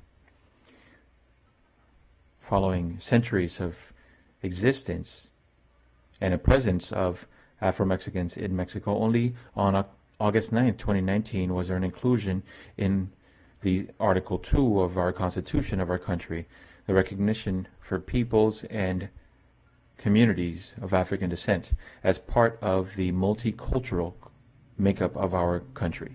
This was a fundamental achievement and an act of historical justice which we celebrate with a great deal of emotion, because it strengthens the pluricultural nature of Mexico that sets us apart. We know that the government still faces many obstacles and challenges, and there needs to be more done in order to break down the barriers that Afro-Mexicans are facing. Mexico continues to work for those who have been historically marginalized, so no one is left behind, and to ensure that there is a truly multicultural nation created where all communities are included, where there is dignity and justice, and where all can hug the same flag and look towards the same horizon. In January 2020, Mexico ratified the Inter-American Convention Against All Forms of Discrimination and Tolerance, and the Inter-American Convention Against Racism, Discrimination on the basis of race, and all forms of intolerance. Through the depositing of the instrument of ratification in Mexico, the CD, the first convention went into effect. We encourage other states to also ratify these important instruments in inter-American law. Allow me to conclude, Madam Chair, with words from Dr. Martin Luther King, which were quoted by President Lopez Obrador during the anniversary of Vicente Guerrero, who was the first Mexican president, an Afro-Mexican. During that ceremony, Martin Luther King III assisted in Guilapa, Guajana. Darkness cannot drive out darkness, only light can do that. Hate cannot drive out hate, only love can. Thank you very much, Madam Chair. Ofrezco la palabra a... Thank you very much, Ambassador. Ambassador Cordero has the floor, Honduras.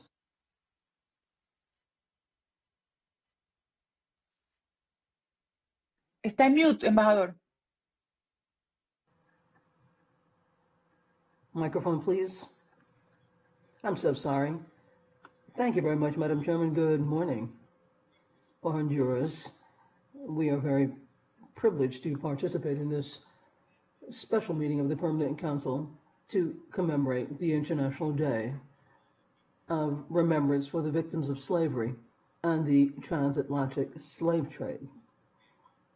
On the topic of ending slavery's legacy of racism, the imperative for strengthening justice and resilience in Afro-descendant communities in the Americas in the face of COVID-19. We recognize the leadership of the General Secretariat as well as the office of the ASG, given all of the efforts they have made to commemorate this Inter-American Week for people of African descent in the Americas. As such, we should also like to thank all of the presentations we heard from the distinguished guests. Today is the 25th of March, the day that we commemorate the International Day of Remembrance for the Victims of Slavery and the Transatlantic Slave Trade.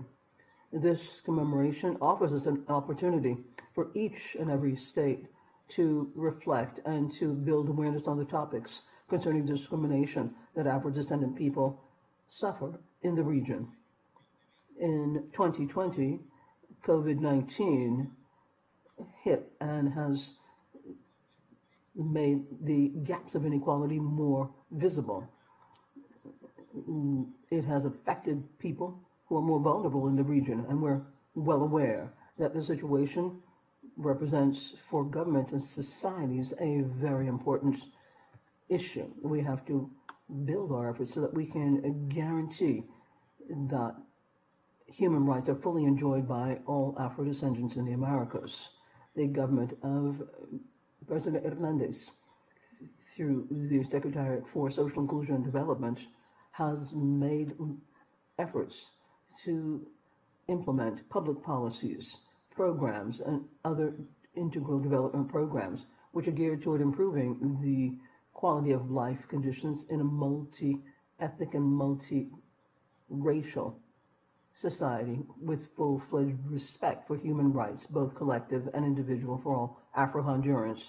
Honduras reaffirms its commitment to continue to work, promote, and respect human rights of all Afro-descendants throughout our country. Thank you very much. Thank you very much, Ambassador Cordero. I'd like to give the floor to the delegation of Venezuela.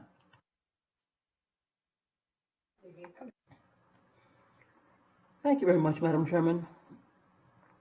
My delegation truly appreciates convening this special meeting of the Permanent Council to commemorate the International Day of Remembrance for the Victims of Slavery and the transatlantic slave trade.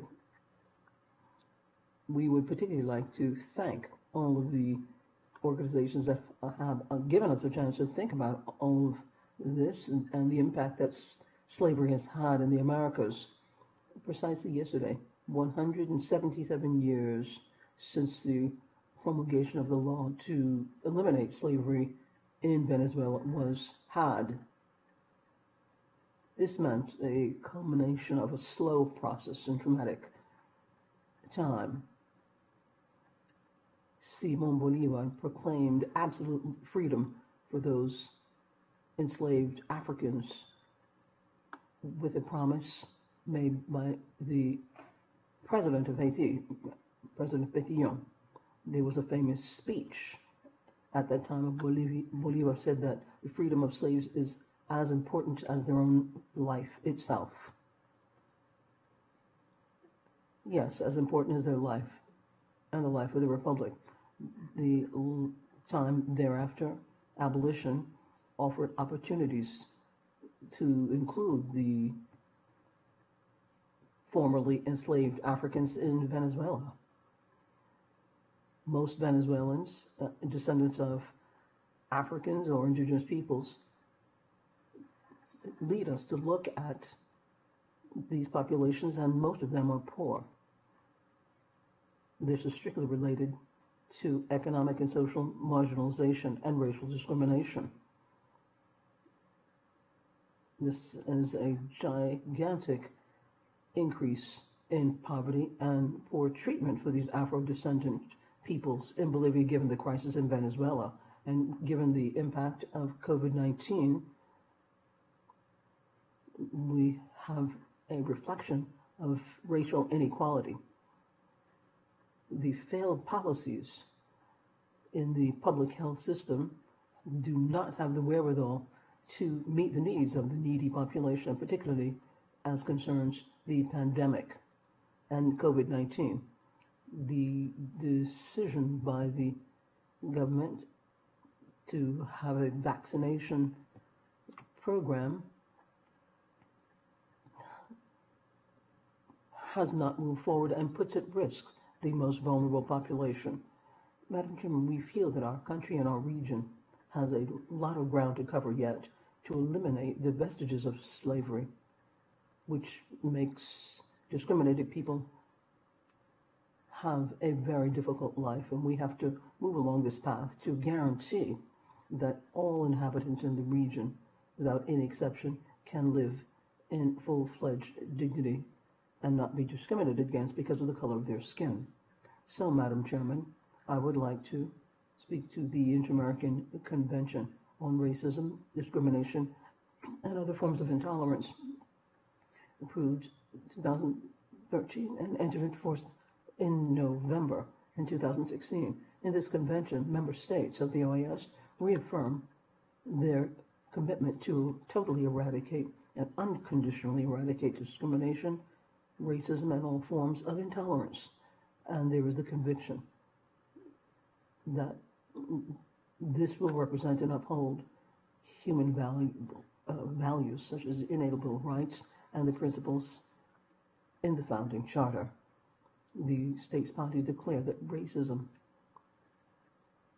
is morally unfair and flies in the face of international law and therefore it jeopardizes international peace. States are committed to prohibiting, sanctioning, punishing, according to their own national provisions and laws, all acts and manifestations of racial discrimination, racism, and intolerance. States parties are also committed to adopting special policies, affirmative action to guarantee full enjoyment and use of fundamental rights for all peoples or groups of people who are subject to racial discrimination, racism, or any other forms of intolerance. Many countries, with all of this, Madam Chairman, including Venezuela, have not ratified this document. We take on the commitment of the interim president, Juan Guaido, to move ahead and ratify these instruments as soon as possible. With this, Madam Chairman, I would like to quote Nelson Mandela as I round off my comments. Nobody is born hating somebody else because of the color of their skin. People learn to hate. People can learn. And we have to reach the heart of people to eliminate hate. Thank you very much to the representative of Venezuela. I'd like to give the floor to the delegation of Chile.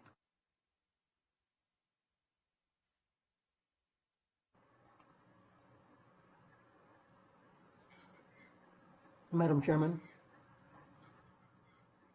today the Afro-descendant population represents a third of the population of Latin America,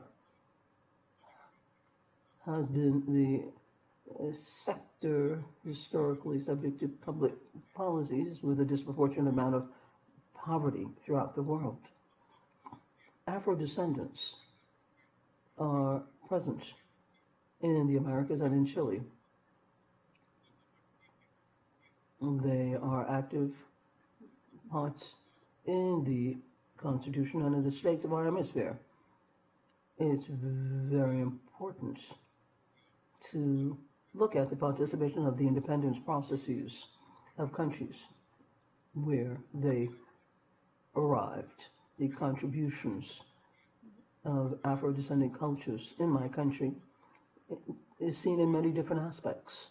For example, the Cuenca in Chile has African roots, and this is seen in the Sabapuerta, which is a very popular folklore dance that we saw after independence, and it's part of our national heritage. Currently, in the Rica zone on the coast, the Afro-descendant population reaches about 5% of the total population, and recent migrations have increased their presence throughout the entire country. And that is why Chile, since 2019, has a law 21-151 and recognizes legally the Afro-descendant peoples, their culture, language, history, and institutions. Madam Chairman, for Chile, it's crucial to build a society where diversity and multiculturalism are fundamental pillars and values. And we are proud to have the law that recognizes the Chilean Afro-descendant people.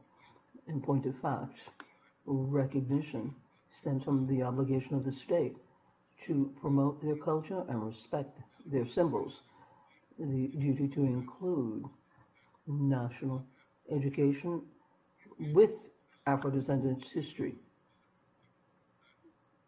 and to have valid information and censuses so that we can draft public policies. The aforementioned law has full-fledged recognition of Chilean Afro-descendant people, Afro-descendant culture, historical languages, culture, institutions, and other aspects. And then finally, I should like to point out that alongside the historical situation of discrimination and social exclusion of most of the Afro-descendant population in the Americas, COVID-19 has disproportionately hard hit this group. The Pan American Health Organization has highlighted that Afro-descendant populations suffer the consequences of the gaping gaps in health as a result of historical discrimination. And that is why it is of utmost importance to implement measures as a reply to COVID-19 at this historical moment all of us on planet Earth are going through, with a view to eliminating discrimination and taking into account ethnic, cultural, and diverse aspects. Thank you very much, Madam Chairman. Thank you very much, Ambassador Salinas. The United States has the floor.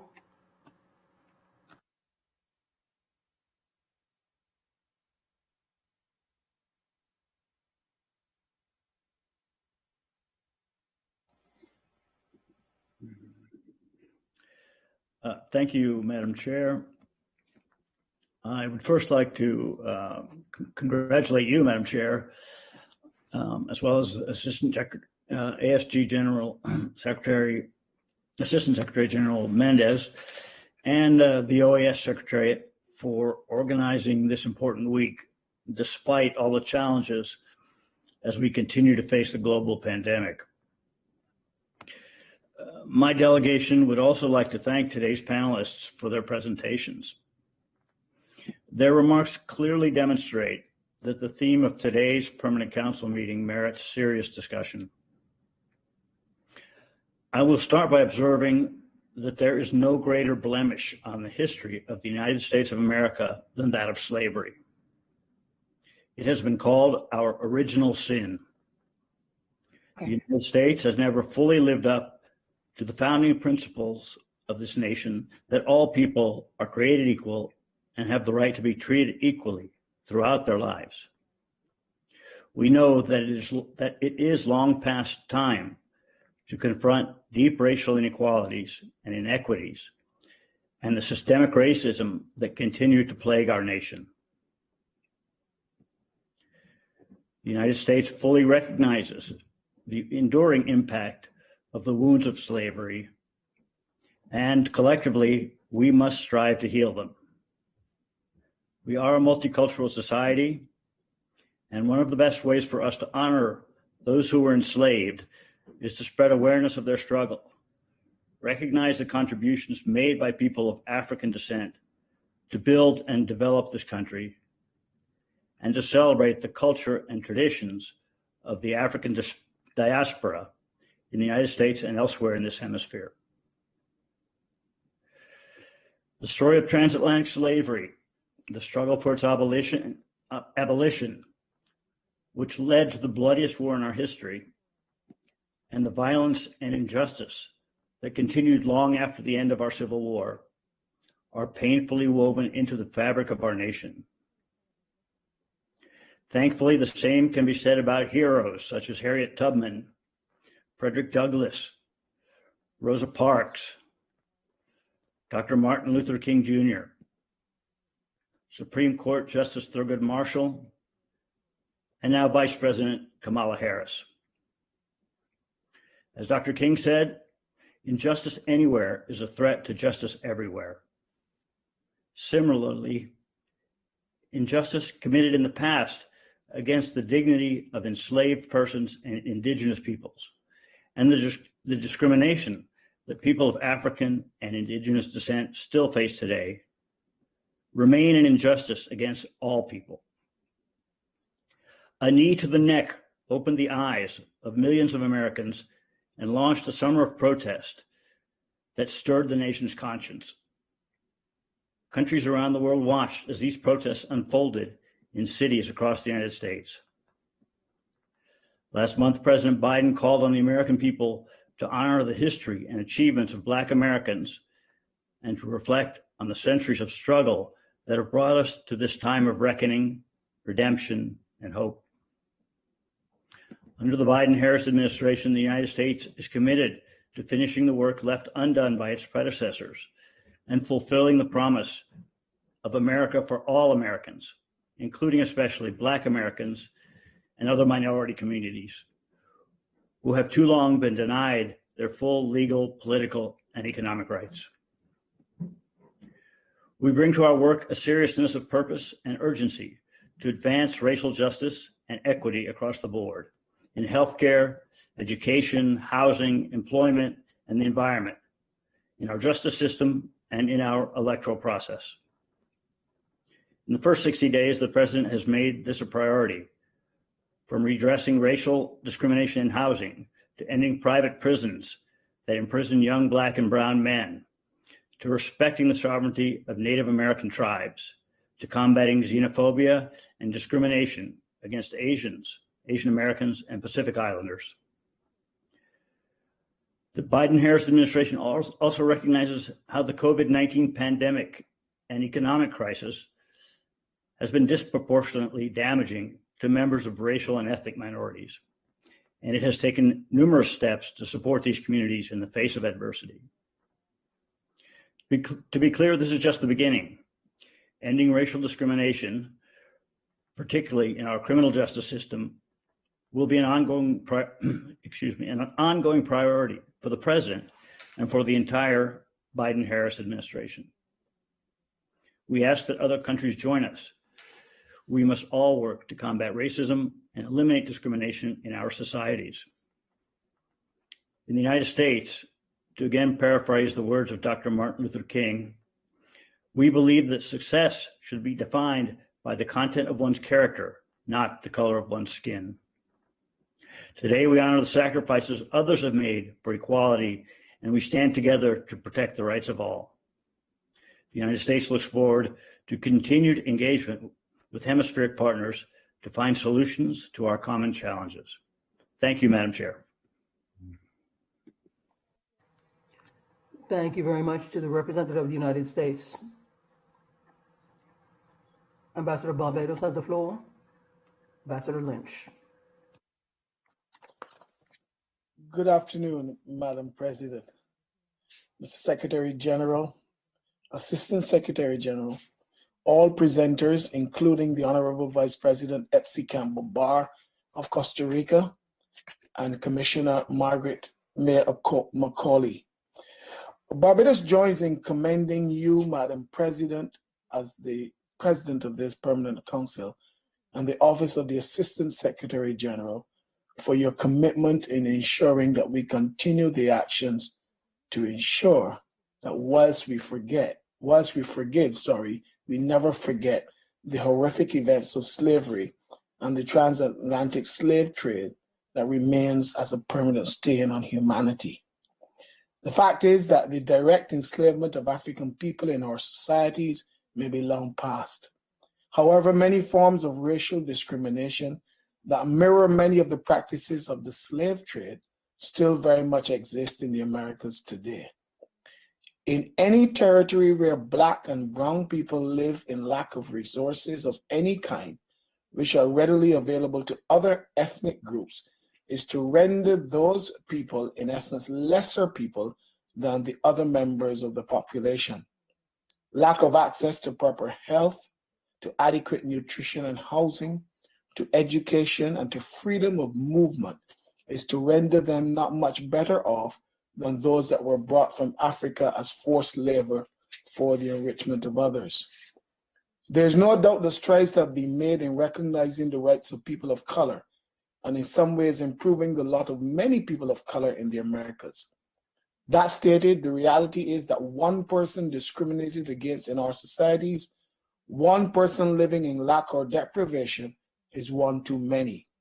Once there's any action that limits the rights of our citizens to the recognized and accepted basic needs, is to accept that there are still some living in some form of slavery. One situation that has compounded the challenges of those living in these circumstances has been the coronavirus pandemic. Too many of our poor countries in this hemisphere do not have access to the vaccines to fight this virus. We therefore continue to appeal to our bilateral partners and to pharmaceutical companies to treat these vaccines as life-saving public goods. Black and brown people on the front lines of service delivery in many of our society are the ones who are most vulnerable to contracting the disease and must be given priority in terms of receiving the vaccine. Those folks who look after our most basic social and economic needs and who don't have the luxury to work from home are mostly Black and brown. They must be treated differently and more sensitively. They deserve nothing less.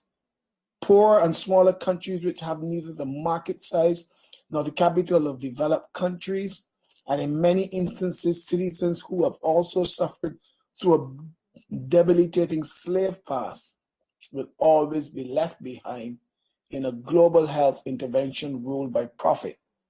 Therefore, central in this debate must be the reality that morals and science have come to a rare consensus on the idea that no country is safe until all countries are safe. The continued delay in the deployment of vaccines and the uncontained spread of the virus in poor countries risk the emergence of more resistant variants that will pose an overall challenge to all of the globe in overcoming this pandemic. We therefore use this platform today to appeal again to our bilateral partners, not only to allow us access to more of these vaccines, but to also allow us the fiscal space to acquire the same. One other important note, and a subject that is not as accepted as it should when we speak of righting the wrongs of slavery and the slave trade, must be a discussion on reparations. The fact is that reparations is one pure mechanism to address the fundamental injustice, cruelty, brutality, and inhumanity of slavery. This reality cannot be denied. Reparations also contemplate the action of the consideration of national apologies for the acts of slavery, and the tabling in our legislatures and government institutions proposals for reparations for the institutions of slavery, its subsequent de jure and de facto racial and economic discrimination against people of African descent, and the impact of these forces on living people of African descent in our diverse societies all over the Americas. We must also create the platform to make recommendations for appropriate remedies for other purposes. Last summer's nationwide protests in the USA, triggered by the George Floyd killing, have raised public awareness as it relates to racial injustice and also started a national, indeed hemispheric, I dare to say global conversation on overall social justice. Dialogue on reparations fit very well into this discussion. Substantial progress, Madam Chair, has been made in elevating the discussion on reparations and reparatory justice in many of our countries, but more of us must join the mainstream international debate on this critical issue. We encourage and implore all countries to establish commissions of experts to study direct payments to people of African descent in your societies. Apart from this, the government should seek to review the extent of government's institutional role in supporting the enslavement of Africans from financial and legal perspectives. Commissions would also educate their populations on the legacy of slavery and recommend how to alleviate its harm, highlighting the true contribution of people of African descent to the development of our societies. I'm obliged to you, Madam Chair. Gracias, embajador Lynch. Thank you, Ambassador. I now offer the floor to Ambassador Edmond of Haiti.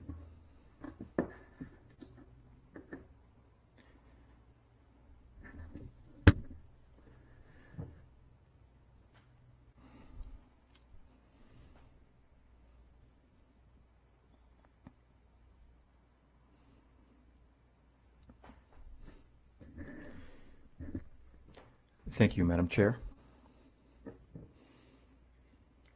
The Haitian delegation is very pleased to commemorate here alongside other member countries of this illustrious organization International Day of Remembrance for the victims of slavery and the transatlantic slave trade. On the topic, Ending Slavery's Legacy of Racism,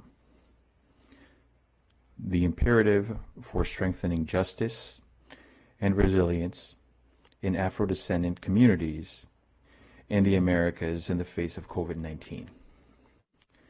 Madam Chair, my delegation commends you for having convened this meeting to commemorate this very important event.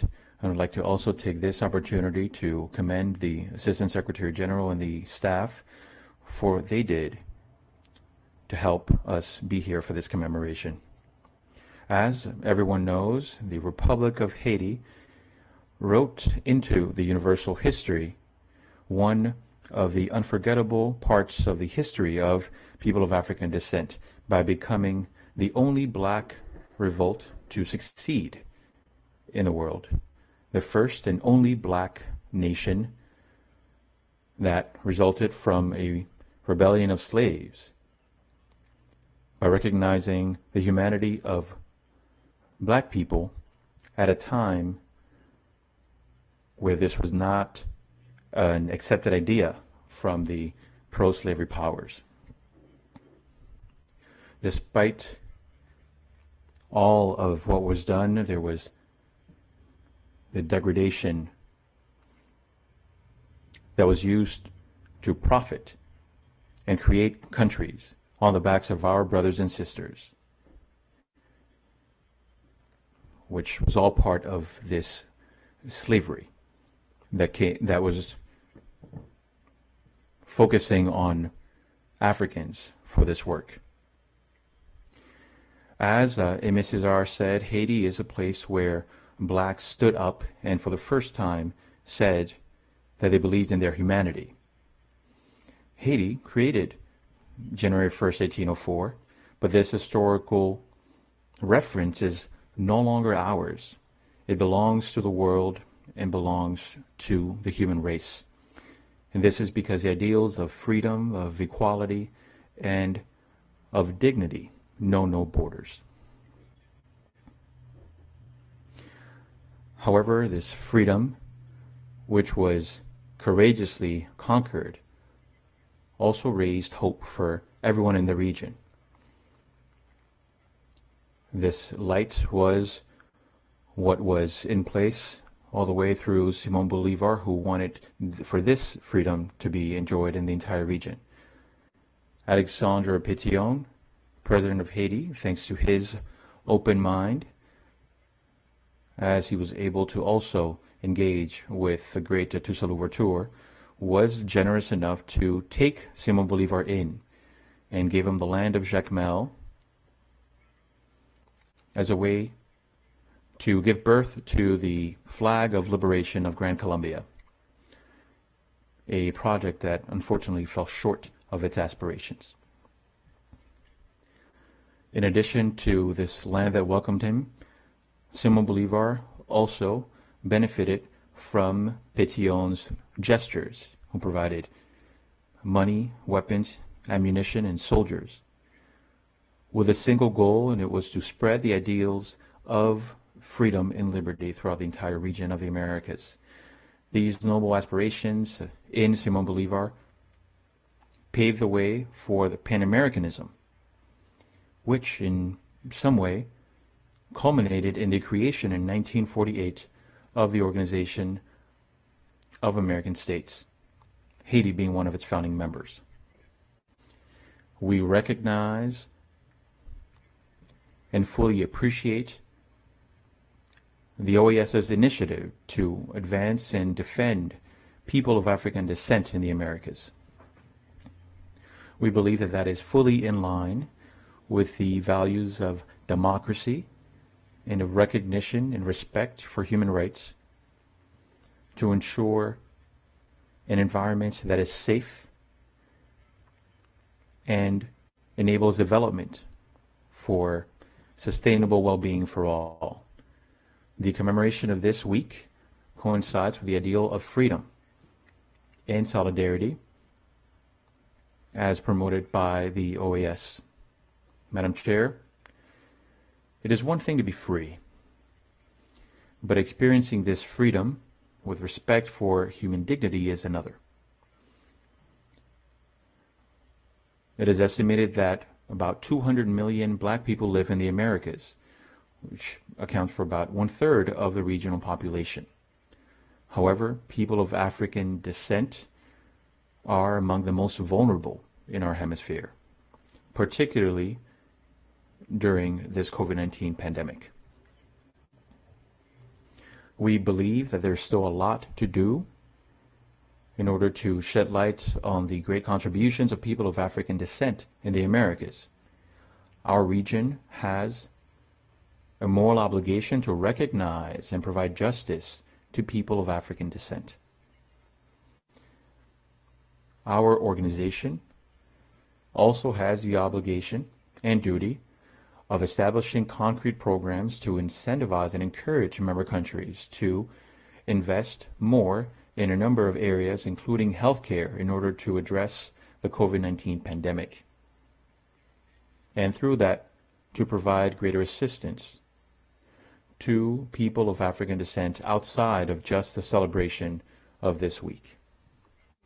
We must all continue working on building a better world which gives each of our people, regardless of the color of their skin, an opportunity to live life with dignity and without being victims of discrimination for any reasons.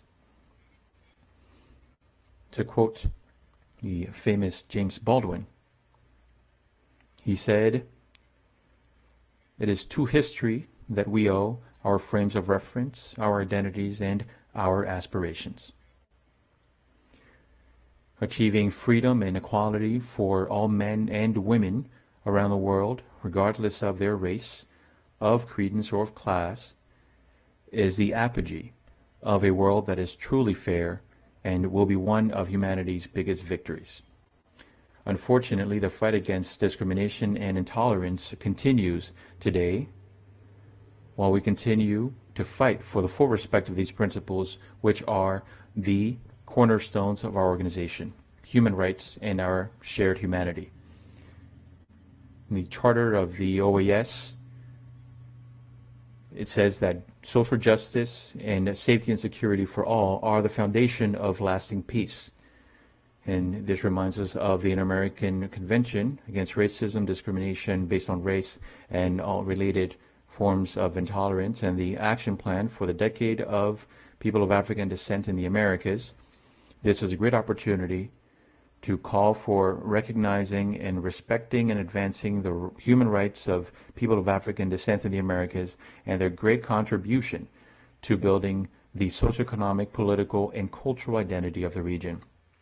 Above all else, we must redouble efforts in order to give a voice to the voiceless and to see the invisible.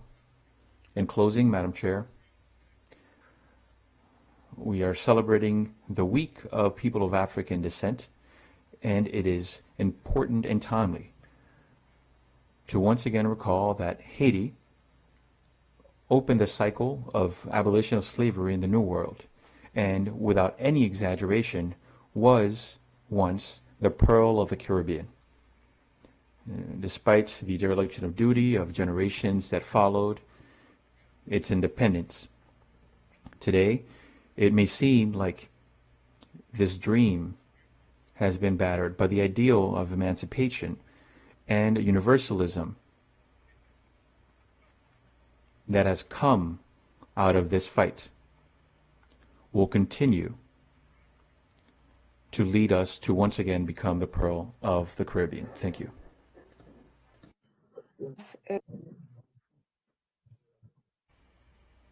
Thank you, Ambassador Edmund.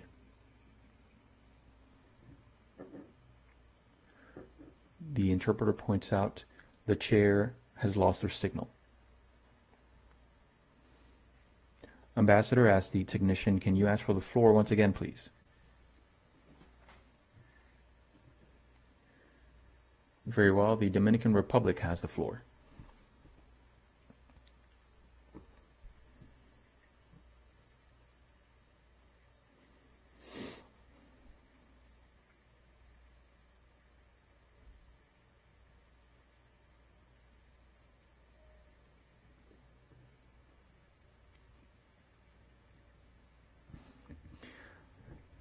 Madam Chair of the Permanent Council, Ambassador Maria del Carmen Rocaber, Honorable Secretary General of the OAS, Assistant Secretary General of the OAS, colleagues, ambassadors. The delegation of the Dominican Republic appreciates the presentations from Her Excellency F.C. Campbell Barr, Vice President of the Republic of Costa Rica, Luis Almagro, Secretary General of the OAS, Commissioner Margaret May Macaulay, Rapporteur on the Rights of Persons of African Descent and Against Racial Discrimination of the Inter-American Commission on Human Rights, Maria Carmen Plata, Secretary for Access to Rights and Equity, as well as the other presenters. At the 2016 General Assembly, our ministers approved the Plan of Action for the Decade of People of African Descent in the Americas, 2016-2025. Among others, one of the goals was to raise awareness around the situation experienced by people of African descent in the Americas and to ensure their full participation in society, economy, and politics. Subsequently, in 2018, our organization, through a resolution, declared the Week of People of African Descent in the Americas as one of the activities to be held under the banner of social inclusion. The main goal was to remember the legacy of slavery and the slave trade, as well as the impact on the lives of people of African descent, and to also raise awareness around the importance for diversity and the culture of African descendants in our region, as well as a recognition of their contributions to the development of societies. Today, we celebrate this special meeting to commemorate the International Day of Remembrance for the victims of slavery and the transatlantic slave trade. Madam Chair, for over 500 years since Santo Domingo was founded, it's the first city of the Americas, part of the Hispaniola, which today is known as the Dominican Republic, we had people from Africa here. According to UNICEF, close to 70% of the people in our hemisphere is made up of people of African descent, and close to half are all children under 18. Currently, our country has close to 75% of its population, which is of African descent, with great diversity and richness in culture that is also linked to other indigenous and Spanish populations. Therefore, Africanism is an important part of our Dominicanism. We know that this addresses all the different elements of our society, our politics, our community, and our culture. We've had a number of presidents and great political leaders who have all been black, as well as recognized and high-profile professionals in different areas like medicine, education, journalism, law, economy, or economics, and others. Our music, our dance, our sports, all of these areas have been enriched by the contribution of that segment of our population. Despite all of this, we recognize that just like most countries in the hemisphere, we are facing major challenges in order to ensure that people can have more social inclusion, education, healthcare services, training, and employment. And for this, the government is working incessantly in order to improve the lives of Afro-descendants in our hemisphere and our country, recognizing the intergenerational impact of chronic poverty that continues to affect this segment of the population. Our organization must continue spearheading this process through events like the Inter-American Week of People of African Descent in the Americas, in order to have this serve as a call for reflection and action to achieve higher socioeconomic development in our region. Thank you very much, Madam Chair. Thank you very much, Ambassador. I now offer the floor to the representative of the Holy See.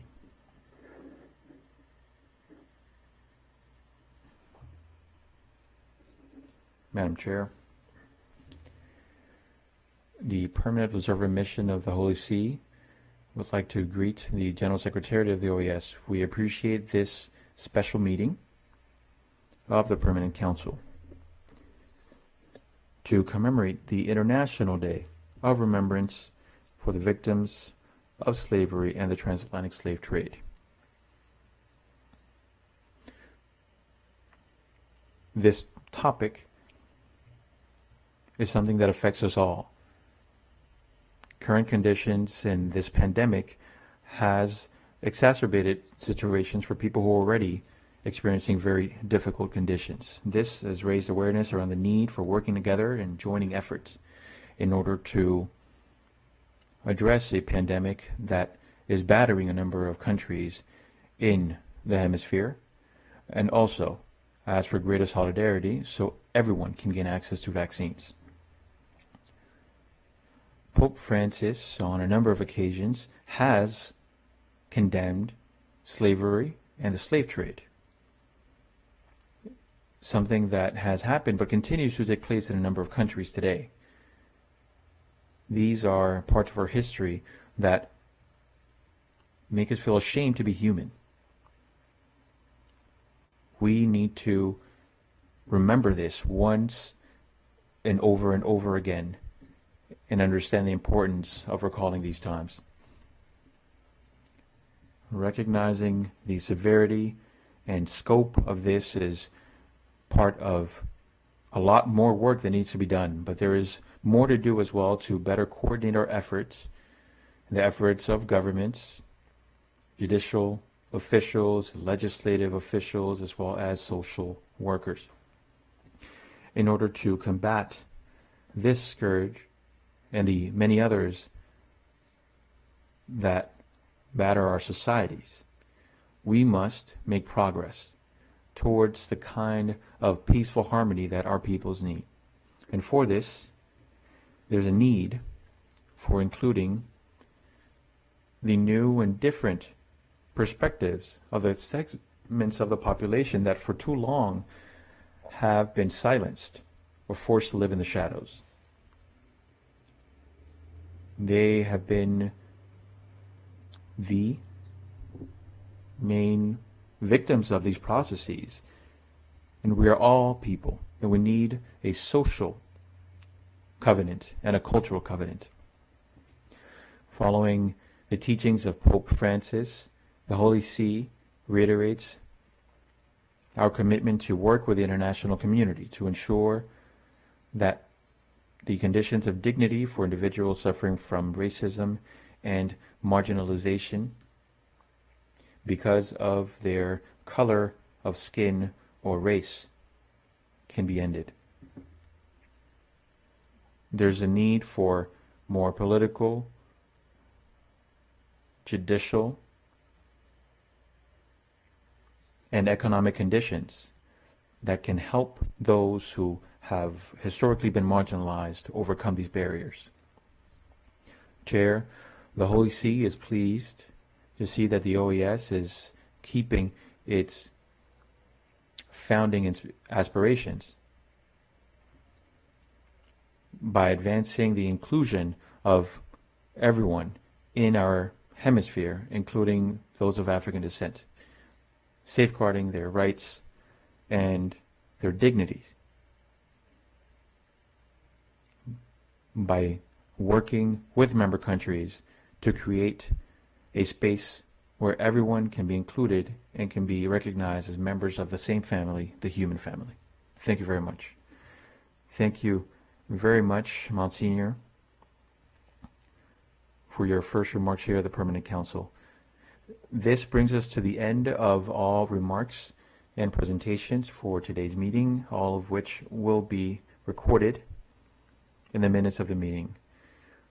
We should all give ourselves a hand of applause for being able to get through our agenda with interpretation for all 4 languages, because we were able to do it within the window. Now, before we adjourn our meeting, let me remind everyone that you are invited to the special forum, Ending Slavery's Legacy of Racism, the Imperative for Strengthening Justice and Resilience in Afro-Descendant Communities in the Americas in the Face of COVID-19, which will be held tomorrow, Friday, March 26th at 10 a.m. sharp, through the Kudo platform and the OAS's website. Thank you very much. This meeting stands adjourned.